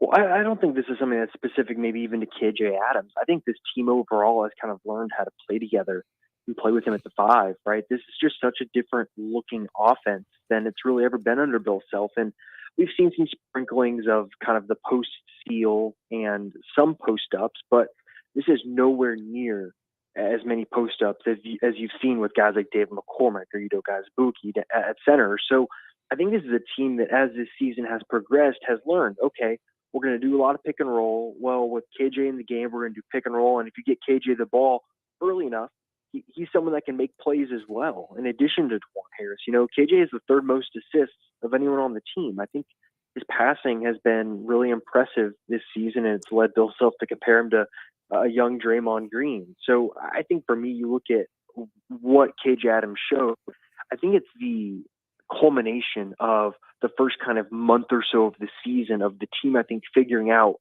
how to play around KJ and how to have success because they've not been as reliant on Jalen Wilson since they got back from the Bahamas. And I think that's a really, really good thing. Michael Swain of Fog.net and 24/7 Sports joining us for Jayhawk Weekly, presented by 23rd Street Brewery in Lawrence. Can't recommend the game day experience there highly enough or the eating and drinking experience there highly enough. Great tap list, tremendous menu, and lots of TVs to watch the Jayhawks or any other big game. 23rd Street Brewery on Clinton Parkway in Lawrence. Michael Swain joining us as part of Jayhawk Weekly, presented by 23rd Street Brewery. Kevin McCullough had a really solid game on Saturday. And when you mentioned there a team that is becoming comfortable playing with each other, it feels like McCullough has really benefited from an increased comfort level. What other level do you think he can get to, and what more do you think he can provide for this team as he continues to grow into his role and his fit with this team? I'll tell you what, if you get that from Kevin McCullough every game, he's going to be in contention for first team All Big 12 because I think you mentioned getting comfortable. I think it's a great term for Kevin McCullough as well because, okay, let's start with scoring, right? You look early in the season, what was Kevin McCullough doing? There's a lot of spot up 2-pointers off the dribble, not necessarily super efficient looks, maybe the shot selection of someone trying to find themselves. What has it been of late? It's a lot more shots at the rim. It's corner threes that I think he's knocking down at a pretty good rate. And I think that has contributed to maybe the increased efficiency. Then you look at the rebounding side of things, for all the things we talked about with KJ Adams, going into the season, he's still not a great rebounder, right? Especially on the defensive glass. So how has this team grown around him? Well, Kevin McCullar's really stepped up, and he's averaging several rebounds per game, especially on the defensive side, right? Another double-double. I think he's got the second most on the team behind Jalen Wilson. So I think he's someone that is so versatile that once he's found out what he needs to do to help the team and be almost kind of, Dajuan Harris is very much a glue guy, but I think, Kevin McCullar fits into that role too, just because he's so good defensively. You know what you're going to get on that end of the floor. Then if he's efficient offensively, continues to handle the ball at times when you need him to, and then he's rebounding, I mean, that's just an all-around complete player. So I think he's someone that if he continues to play at this level, you're looking at someone that could be on one of the All-Big 12 teams for sure. Cam Martin saw his first action as a Kansas Jayhawk with about 10 minutes left in the game, and his time on the court didn't last long. He kind of struggled out there, but it's first time he's played competitive basketball really in the last couple of years after his transfer from Missouri Southern. Was that a heat check from Bill Self a little bit, or is that maybe foreshadowing the chance to, maybe not necessarily in the Indiana game, but in the last couple of games before non-conference play wraps up, maybe trying to see what the Jayhawks have in Cam Martin? I think a little bit. I think you throw him into the fire and see what happens. I think you're right. I think you look like someone that hasn't really played competitive basketball since the 2020, 2021 season. It's a long time to go without playing against guys that aren't wearing crimson and blue. So I think it's just to see. And I think maybe to some degree too, it might be a little bit of a message to someone like Zach Clemens that, hey, your spot, even as the third big in the rotation, is nowhere near set. So I think it's one of those deals where you see what you can get out of Cam Martin in an environment like that. But I look at Harvard probably being the time where you'll see Cam maybe get his longest run in terms of the pre-conference play matchups. So I'm interested to see, because I don't necessarily know how the fit will work out. It's one of those things where you'd almost kind of like to maybe play him at the 4 if he had a true center, but Key really doesn't have a true center you want to play next to Cam. So I'm really fascinated to see what Bill Self does with Cam Martin, just because the fit on this team is just a little odd in my opinion. Indiana is up next for the Jayhawks Saturday morning at the Fog. IU comes to town, the preseason favorite to win the Big Ten. And unlike Mizzou, they are built a little bigger with Trace Jackson Davis and company. They are built to challenge the fact that Kansas isn't quite settled with a true big man at the 5, maybe doesn't know yet what their best big lineup looks like. What do you expect out of this matchup, and what things can Kansas exploit to try and get a win against a very good Indiana team? Yeah, I think it's going to be a really tough matchup, but I think we're going to learn a lot about how maybe Kansas deals with a bigger team. They don't have someone that's 6'11" or 7 foot. Trace Jackson Davis is really good, and he's about 6'9", but I think that this is an Indiana team that's going to give KU some fits, and it's definitely the most seasoned team I think KU has played this year. Tennessee's a really good team, but Tennessee has not played the schedule that Indiana's played, where, you look at the schedule, right? So they beat North Carolina, right? They lost to Rutgers. They beat Nebraska. They lost to Arizona. They've played good teams so far, and that's without even mentioning Xavier earlier in the season. So they've already played some really good teams, and I'm interested to see how this KU team does in what traditionally is a sleepy matchup, right? You think about the Arizona State game in that, I think, 2017-2018 season when Remy Martin went off against Kansas. That was an 11 a.m. tip, if I remember correctly, on this exact Saturday, kind of the Saturday after the finals. So I'm really fascinated to see what the energy is like for Kansas, because I think this is a team that when they are hyped up, like they were on Saturday against Missouri, they're a really, really hard team to beat, because defensively they can guard you really well, and then they get out in transition, and it makes things really easy. But if the energy isn't there defensively, then all of a sudden things can kind of compound, because the energy's not there on the glass. The other team can get offensive rebounds. You're not turning them over as much. You think about the Tennessee game that came after 3 games in 3 days. You're tired at that point. So I think for me, that's almost what I'm more interested to see, is how does this team perform in less than ideal circumstances. So I think it's going to be a really good matchup. I think this is a game that Kansas probably will win, but I don't think you could ask for a better home test for Kansas to really wrap up the non-conference schedule. We're joined by Michael Swain of Fog.net and 24/7 Sports. It's Jayhawk Weekly, presented by 23rd Street Brewery in Lawrence. We do it every Tuesday at 4:30 here on 580 Sports Talk. Michael, let's switch focus real quick to the gridiron. Some recruiting news for Kansas in the last week. Calvin Clements, the Lawrence product who had previously committed to Baylor, flipped his commitment to KU last week. He felt pretty solid in his Baylor commitment. What was the process of him changing his mind, deciding to stay home? Well, I think this is the guy that I think if you listen to Lance Leipold talk about local recruiting, he's talked about a recruit in the class of 2023 who said, I wish I was in the class of 2024 so I could see you guys maybe improve this year and then be able to commit.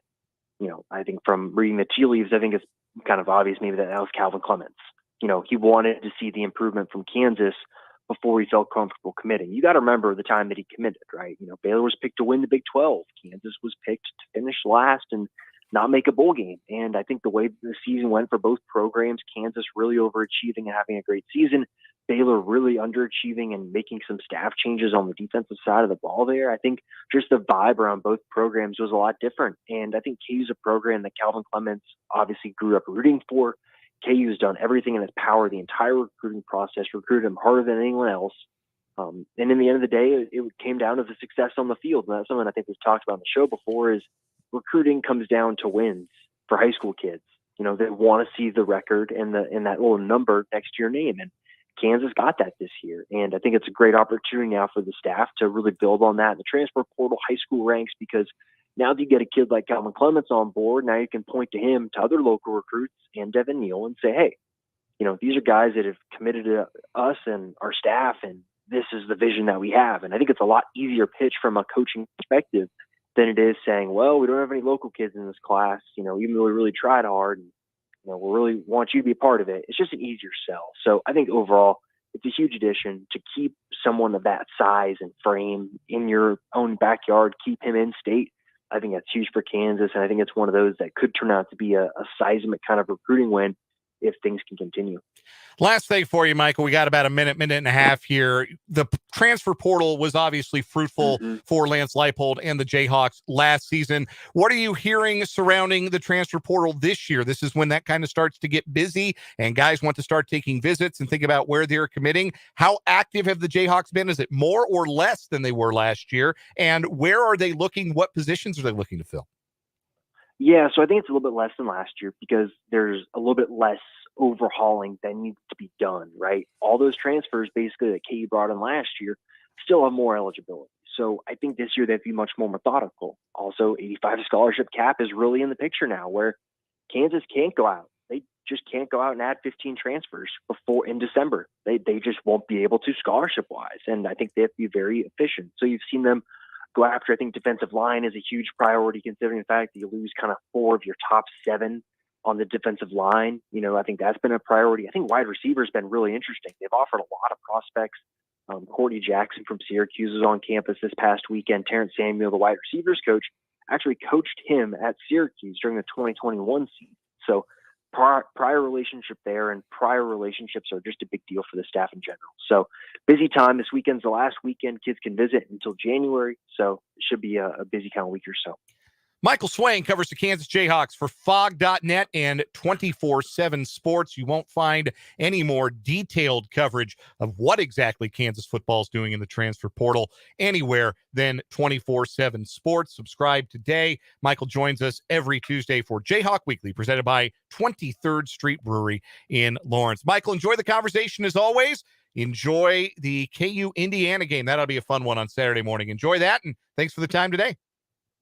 Yeah, thanks. Always enjoy it. We'll talk to you next week. That is Michael Swain, and that is going to put a wrap on the 4 o'clock hour here of 580 Sports Talk. Again, Brendan Dworzynski is setting things up at Shawnee Heights High School for a little prep basketball tonight. 580 Preps Tuesday night hoops, a rarity this year because so many K-State games on Tuesday nights in January and February. But we do have a Tuesday nighter for you tonight. Shawnee Heights takes on Basehor Linwood, and Brendan will be on the call of that. So 5 o'clock hour will be a little bit truncated here on the program, but we will have our Blue Dot of Kansas headlines, and I will get a final word in there for you as well. Still take your texts on the Big O Tires text line, 785-272-9429. Still take your comments on the YouTube stream. Thanks for tuning in with us. The final hour of 580 Sports Talk is coming your way after this break in the local news.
Let's get it. Final half hour or so of 580 Sports Talk coming your way here on 580 WIBW and FM 104.9. Dan Lucero hanging out with you until we throw it out to Tecumseh at Shawnee Heights High School for 580 Preps Tuesday Night Hoops with Brendan Wrzinski calling tonight's action as Shawnee Heights faces Basehor Linwood in girls and boys basketball. Again, we anticipate a broadcast start time roughly 5:30, so we're taking it up until then or whenever that broadcast begins here on 580 Sports Talk. Glad to be with you for however long I am with you here on this final hour. Still have the Blue Dot of Kansas headlines to get to. We'll get to a final word as well. Your thoughts are welcome either on the YouTube stream comments. We are still streaming on YouTube. If you are familiar with the YouTube stream at all, if you're a frequent viewer of the YouTube stream, you know that when we go to commercial break, usually we have a title card that pops up and says, please stand by. We'll be right back. We play a little bit of interstitial music, so it's not just dead silence. It's a nifty little thing that we can do. That control is opposite from where I sit. So when it's just me, I can't do that. So I have to put up my own homemade "We'll be right back" graphics. And I know that delights some of you to no end. But we are still live on the YouTube stream. You can hit us in the comments. Or, of course, on the Big O Tires text line, 785-272-9429. I would be remiss if I did not get to this text. Brendan saw this earlier, and I thought he was going to choke. He was laughing so hard. Text from the 785. On yesterday's show, did I hear correctly that Fulton is Dan's son?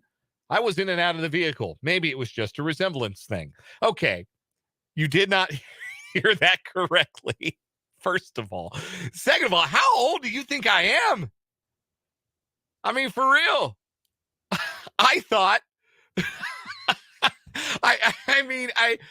I'm kind of at a loss for words. There was a whole thing yesterday. It's the top of the 4:00 hour. If you want to go back to the podcast archive, it was the start of hour 2 and listen to this whole thing. One of our listeners on the YouTube comments said that Fulton looked like a 20-year younger version of me.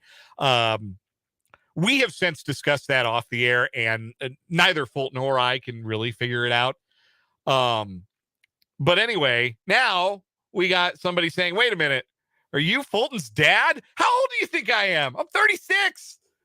How old do you think Fulton is? Maybe he should be like offended. Like he's an adult. He can rent a car. Like he's of age. And I'm not that old. Only as old as you feel though, right? But no, that obviously that delighted Brendan to no end, and I have to admit it's very funny to me too. But anyway, wanted to address the allegations and rumors that I was Fulton's biological father. That is not correct. Just so we're clear, just so we can put those insidious rumors to bed.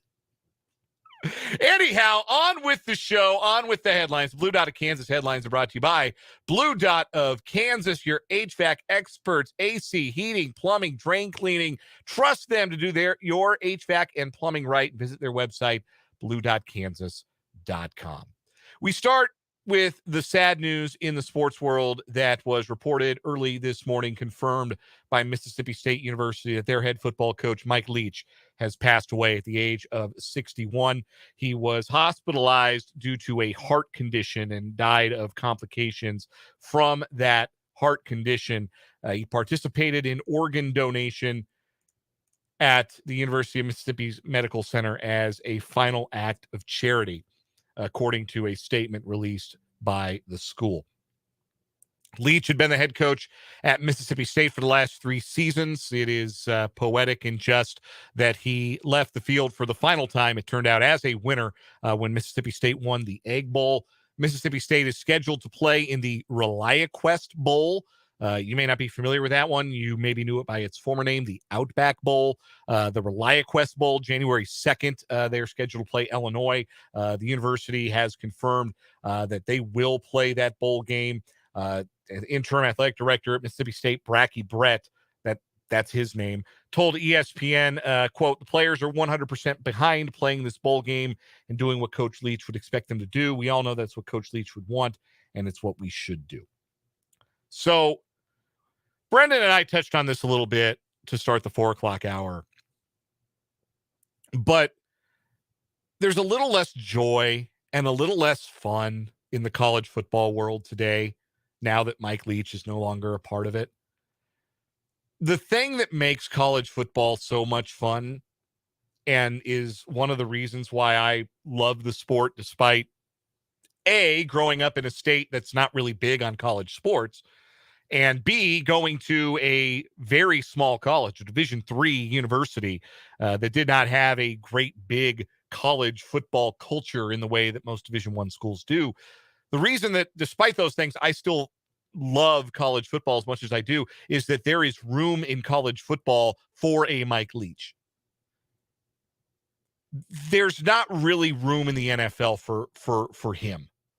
I don't think it ever would have worked in the NFL, but college football, that's a place for a guy like Mike Leach, an innovator, a free thinker, a free spirit, a contrarian, a curmudgeon, a lot of things, a lot of ways that you could describe Mike Leach. But I think innovator is probably the first word you want to use. He mainstreamed Hal Mummy's air raid offense and took it to heights that nobody ever could have imagined when Hal Mummy and Mike Leach were coaching together at Iowa Wesleyan, of all places, or Valdosta State.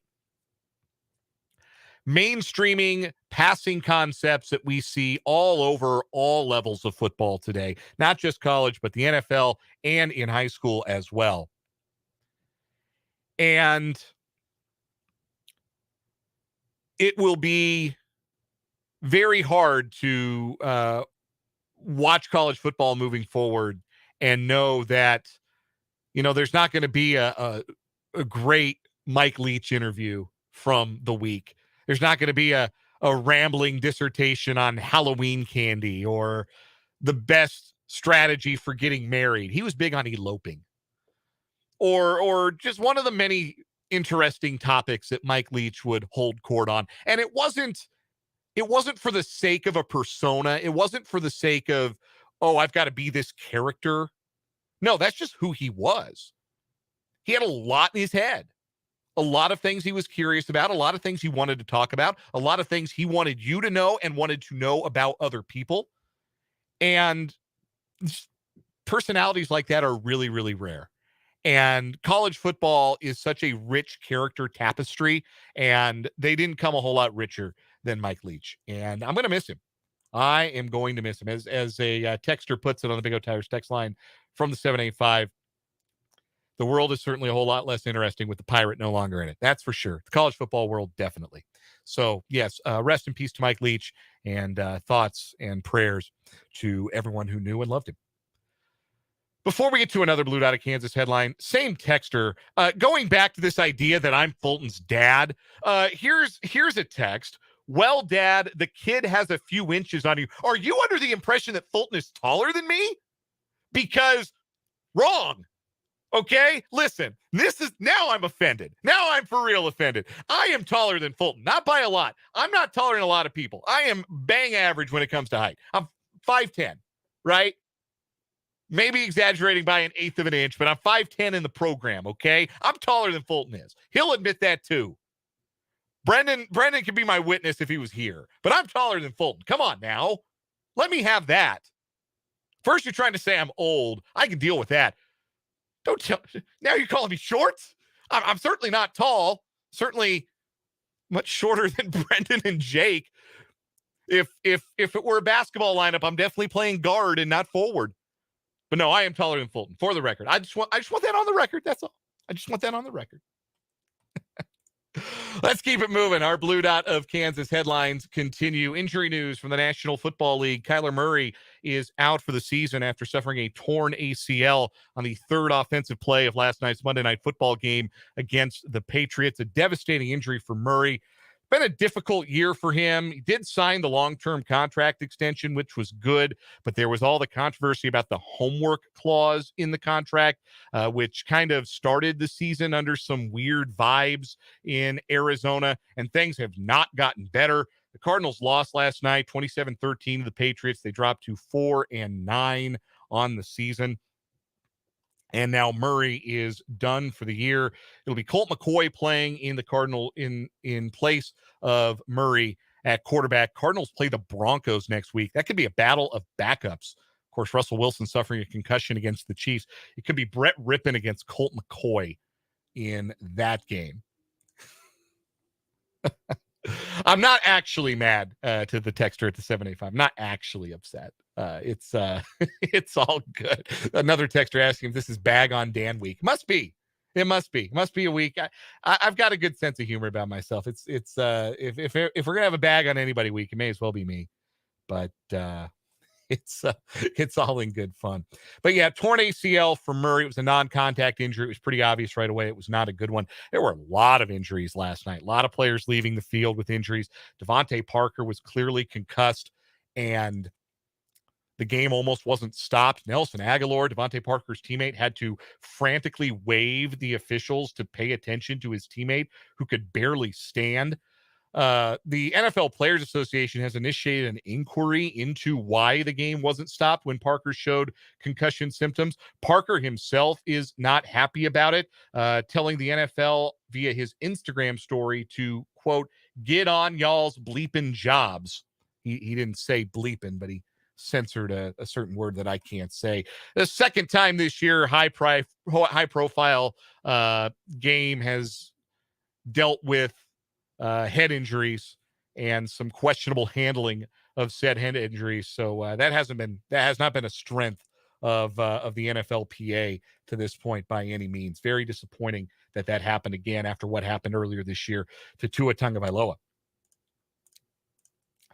Next headline on the Blue Dot of Kansas headlines, the World Cup date for you. Argentina is through to the World Cup final. They beat Croatia 3-0 today behind a goal and an assist from the all-time great Lionel Messi. Argentina is into the final for the first time since 2014. They will play either France or Morocco. Those two will play tomorrow afternoon. The final is set for December 18th. I believe that is Saturday. Argentina on to the final of the World Cup. Looking around for some more Blue Dot of Kansas headlines here. A little bit of Major League Baseball hot stove for you. The San Francisco Giants have added to their pitching rotation, signing former Toronto Blue Jay Ross Stripling to a 2-year deal. Cleveland Guardians have addressed their need at catcher by signing Mike Zunino to a 1-year pact. Zunino, former All-Star with the Tampa Bay Rays, but was injured last year, suffering from thoracic outlet syndrome in his left non-throwing shoulder, but was an all-star back in 2021. The Minnesota Twins have also made an addition at catcher, signing former Red Sox and Astro Christian Vasquez to a 3-year, $30 million deal. And the Giants, in addition to adding Ross Stripling, have also reportedly come to terms with left-hander Sean Manaea. I am delighted to announce that the Kansas City Royals made a move as well today. The Royals signed a player, minor league catcher Jackson Reitz, to a minor league deal. Jackson Reitz, I believe, has played in the major leagues. I'm going to double check that to make sure. Jackson Reitz, Nebraska native, Norris, Nebraska, I believe, was once a pretty well-regarded prospect in the Nationals system, and did make his major league debut in 2021 with the Nationals, 1 for 2 at the plate in 2 big league games. And Norris, Nebraska, signed by, or Firth, Nebraska, Norris High School, signed by the Royals to a minor league deal. So, yes, somebody is working in the Royals front office. There is somebody who is working, who is on their job and making phone calls and doing some deals. So it's nice to know somebody. They haven't all checked out already for the holidays. But those are our Blue Dot of Kansas sports headlines. They are once again brought to you by Blue Dot of Kansas, your HVAC experts. Trust them to do your HVAC and plumbing right. See what they can do for you at bluedotkansas.com. Real quick, before we hit a break, I do want to note that tonight is a busy night in the NBA, including a noteworthy game on TNT tonight between the Warriors and the Bucks, and then the Celtics and the Lakers, the other part of that doubleheader. There's some college hoops tonight. There's some NHL tonight. Obviously, there's another World Cup semifinal tomorrow. And if you're interested in putting a little action on any of those games, now's a perfect time to download FanDuel, America's #1 sports book, because right now, new customers get a no-sweat first bet up to $1,000. That's free bets back if your first bet doesn't win. Just sign up with my promo code Lucero. FanDuel has all your favorite bets, money line, point spreads, player props, odds boosts. Had an odds boost hit last night. There was an odds boost for both Luka Doncic and Kevin Durant to score 25 points and DeAndre Hopkins to get 40 receiving yards. I bet that it hit plus 130. Nice little hit for me after a rough football weekend. All on an app that's safe, secure, and super easy to use. So sign up today with promo code Lucero for your no-sweat first bet. That's promo code LUCERO. Make every moment more this season with FanDuel, official sportsbook partner of the NFL. You must be 21 and present in Kansas. First online real money wager only. Refund issues, non-withdrawable free bets. Expires in 14 days. Restrictions apply. See terms at sportsbook.fanduel.com. FanDuel is offering online sports wagering in Kansas under an agreement with Kansas Star Casino LLC. Gambling problem? Getting help is your best bet. Call 1-800-522-4700 or visit ksgamblinghelp.com. We got high school hoops coming up in a bit, so the final word is next as we wrap up a shortened edition of 580 Sports Talk.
This will be the longest final word in the history of 580 Sports Talk, perhaps, folks.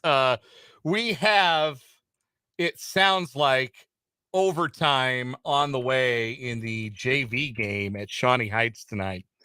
Shawnee Heights hosting Baser Linwood, Little United Kansas Conference action. Brendan Dworzinski and Larry Latimer are in position and ready to bring you the action for some 580 preps Tuesday night hoops tonight. But the JV game sounds like it's going overtime. I am sure. Yep, I've just gotten the text with confirmation from Brendan that the game is going overtime. So we're going to go a little bit longer here on this edition of 580 Sports Talk. I guess some late heroics on the part of Shawnee Heights. They hit a 3. And so that game's going to continue for a while. And I'm not going to lie to you, folks. We got 2.5 hours of show planned, and we're going to have to do longer than 2.5 hours of show. So if it sounds like I'm riffing, I am. You are welcome to we might turn this into a Reddit Ask Me Anything portion of the show for those of you who are hanging out on the YouTube stream, or you're listening live, you're waiting for high school basketball to start. Big O Tires text line still open, 785-272-9429. You can hit me up there. You can also comment on the YouTube comments, and I might just take questions. If you have any questions for me, please, questions other than, are you Fulton's dad, or is Fulton taller than you? We have addressed those summarily on today's program. No and no are the answers to those questions. But any other questions? I'll take them here on 580 Sports Talk. Would love to hear what you have to say or would like to know. Here's a question from the 785 on the Big O Tires text line. What's the early line on Chiefs Texans? According to our friends at FanDuel, the Chiefs are 14-point favorites. They are minus 900 on the money line going to Houston this Sunday. I do not know that has moved since there was some reporting that Dameon Pierce is not likely to play for the Texans on Sunday. I don't know what the hell they're going to do on offense. Then again, I would have said the same thing about the Broncos, and they put up 28 last week. Although, at the very least, Russell Wilson has, in fact, in his life, shown that he's capable of doing what he did on Sunday against the Chiefs. I don't know that we could say the same about Davis Mills and Rex Burkhead and Dare Ogunbowale and whoever the Texans are running out at receiver. Because remember, last week, they were missing their top 2 receivers. Brandon Cooks and Nico Collins were both out. And with all of that, as 17.5-point underdogs, they were 1 yard away with Jeff Driscoll at quarterback from beating the Cowboys, who are also good. So you just never know. This is one of the larger point spreads of the season. No question about that. We'll see if it moves even further in the Chiefs' direction. Chiefs haven't really covered a lot of big numbers this year, though. They didn't cover the 9.5 against Broncos last week. So that is the number. And we've got our texter saying, hammer the Chiefs before that line goes up. Yeah, I think I probably still would figure on the Chiefs to win by more than 2 touchdowns. Again, I at some point, you've got to figure that they're going to learn the lesson that you have to be locked in for 60 minutes, and they're going to play a full 60 minutes of football and put a team away. And what better game to do it than against a Texans team that is even less talented than that Bronco team they played on Sunday, and will have even less of a home field advantage. Because it's like, I don't care. Like, the Broncos could be terrible forever, and they would still be tough out in Denver in front of that crowd at altitude. They'd still be a tough out. And they always play the Chiefs tough once a year, which probably means that when they come to Arrowhead, Chiefs will beat them by 3 touchdowns, especially if Brett Rippon is at quarterback, which is a distinct possibility. So, from the Big O Tires text line, couple of questions, food questions, 2 separate food questions from the 785. One wants to know what my favorite restaurant in Denver is. That is, of course, I grew up in the Denver metro area. My parents still live in Centennial. I have a lot of favorite restaurants in the Denver area. My favorite in downtown, favorite downtown Denver restaurant is De Corazon. It's a Mexican restaurant. I think it's 15th and Blake. It's not that far from Coors Field. That is one of my absolute favorites. There are a lot of really good Mexican places. Pizza places. Esther's great pizza. Probably my favorite pizza place. There's just so many, but those are the 2. and there are others whose names that are just kind of a jumble in my head right now as I'm thinking about it. But lots of great places in Denver. But if you're downtown and looking for a place to eat, De Corazon is my favorite Mexican place downtown Denver. Favorite restaurant to eat at in Topeka. There are so many of them. And if I name them all, maybe some of them will give me money to talk more about what it is that I love about them. But I have some favorite Mexican restaurants in Topeka. I like Tequilas. They've got really good mole. I like El Mez. El Mez is solid. Tacos El Mexicano is really good. One of my favorites. Tacos El Sol is great. Love a taco place, if you couldn't tell. Big fan of Hog Wild. Obviously been there a lot. If you know, you know. Iron Rail's really good. They got some good food there. There's Blind Tiger. There are lots of places that I really enjoy eating at. My wife and I eat out quite a bit because I get off work kind of late. You guys maybe noticed I get off work at 6. My wife's a teacher. That's a hard job. So a lot of times when we get home, we're just like, you know what? We're not really feeling cooking. Let's just go out and get a meal. So lots of places we like to go out and eat for sure. We have a text from the 785 that says, would love to listen to all 4 of you at once, like a roundtable sports talk, especially what all 4 of you bring to the discussion of sports. We appreciate that compliment. For those longtime listeners know that 580 Sports Talk used to be a 3-way dance with Brendan, Jake, and I there for a few years, and now we've got 2-man shows and give you more sports talk, which we're very proud of doing. But that's why we do the crosstalk, because it's really fun to kind of be able to bounce off of each other, even if it's just for one segment a week. We find that it's a lot of fun to bring Jake in and kind of reunite that old 580 sports talk lineup that we had from 2016 to right before the pandemic got real bad there in 2020, or to have me come on with Fulton, or have Fulton come on with us, because Brendan and Fulton have known each other for a long time. We feel like the chemistry is pretty good, and we enjoy being able to talk with each other as much as you folks enjoy listening. If it sounds like we're having fun, it's because we are. So, but appreciate those kind words. Hey, a shout out to my wife from the text line for the 785. One of the toughest jobs to do well, talking about teachers. That is a fact. Shout out to all the teachers, not just my wife, but every single one of them. I don't care what you're teaching preschool, K through 8, high school, college. I could never do it. I absolutely do not think I have the comportment, the patience, the ability to teach and teach well. So I mean it. I've always had a lot of respect for teachers, and then I married one, which just increased. So I understood that teachers did a lot outside of the classroom to prepare their classrooms or to prepare their lessons, even at the primary levels of education. What I didn't understand, and what I've come to appreciate over time, is that means that it's not she does things outside the classroom. Sometimes it's we do things outside of the classroom or come in on the weekends and have to help out. But no, my wife's great, and I love her very much. And she is an incredible teacher. And another text from 785, teachers, police officers, 2 of the most underpaid professions. That is another fact. Not to get too into the Lucero family finances, but no, if we were really paying teachers and police officers what they were worth, they would be making a good deal more than they do. So shout out to those folks, and we appreciate any teachers or people that are married to teachers, people that have teachers in their families. Lot of respect for that profession, and it's only increased since I met and then married my wife. No question about that.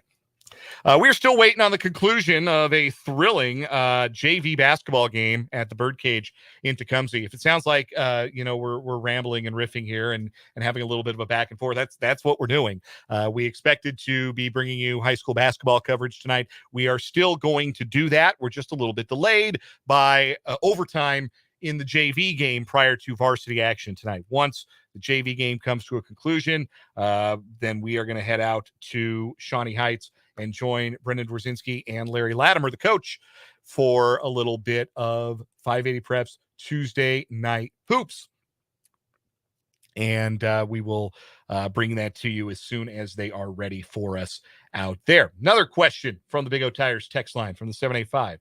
Grew up in Colby, best of. For those who don't know, I spent about 20 months in Colby. That was, this is my second stint at WIBW, where I was in between stints. I spent some time with stations out in Colby and lived out there. Best thing about Colby is the community, the people. I was treated wonderfully there, was welcomed warmly into the community, enjoyed living in Colby a great deal. The Colby Event Center, their new arena/gym is awesome, state of the art, one of the best venues of its kind that you're going to find in the state of Kansas, regardless of size of town.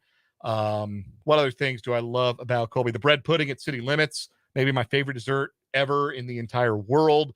No traffic on the way to work. That rocked. I did love that. What else about Colby? Yeah, really easy to get around and really friendly people. And I just enjoyed the Oasis, the travel center. That was a lot of fun. So enjoyed that a great deal. Another one from the 785. Have you thought about doing a motorsports segment? We don't have a ton of motorsport experts in the building. I'll freely concede that I am not one. My brother-in-law is a big NASCAR fan, but I am not an expert. Brendan is not an expert. So that might be something we maybe bring in an expert and do here and there. But that is not something that is in our wheelhouse necessarily. Another quick one from the 785. This time last year, who delivered the better performance for their program this year? KU being ranked or K-State winning the Big 12? Man, that's tough because I think both programs raised the bar for themselves this year in a way that was really exciting. But I think there's an element of meeting expectations with a veteran team that K-State did. Like, they were supposed to be really good, and they end up being really good. I think only people that didn't expect K-State to not be really good were maybe outside the program. But for KU, nobody expected them to go to a bowl. So I think they outperformed expectations more. Anyway, that's going to do it for Ask Me Anything. That's going to do it for 580 Sports Talk. We are ready for high school hoops after this. Brendan and Larry Latimer taking you from Shawnee Heights. That's it for 580 Sports Talk. Thanks for listening, everybody. High school hoops is next.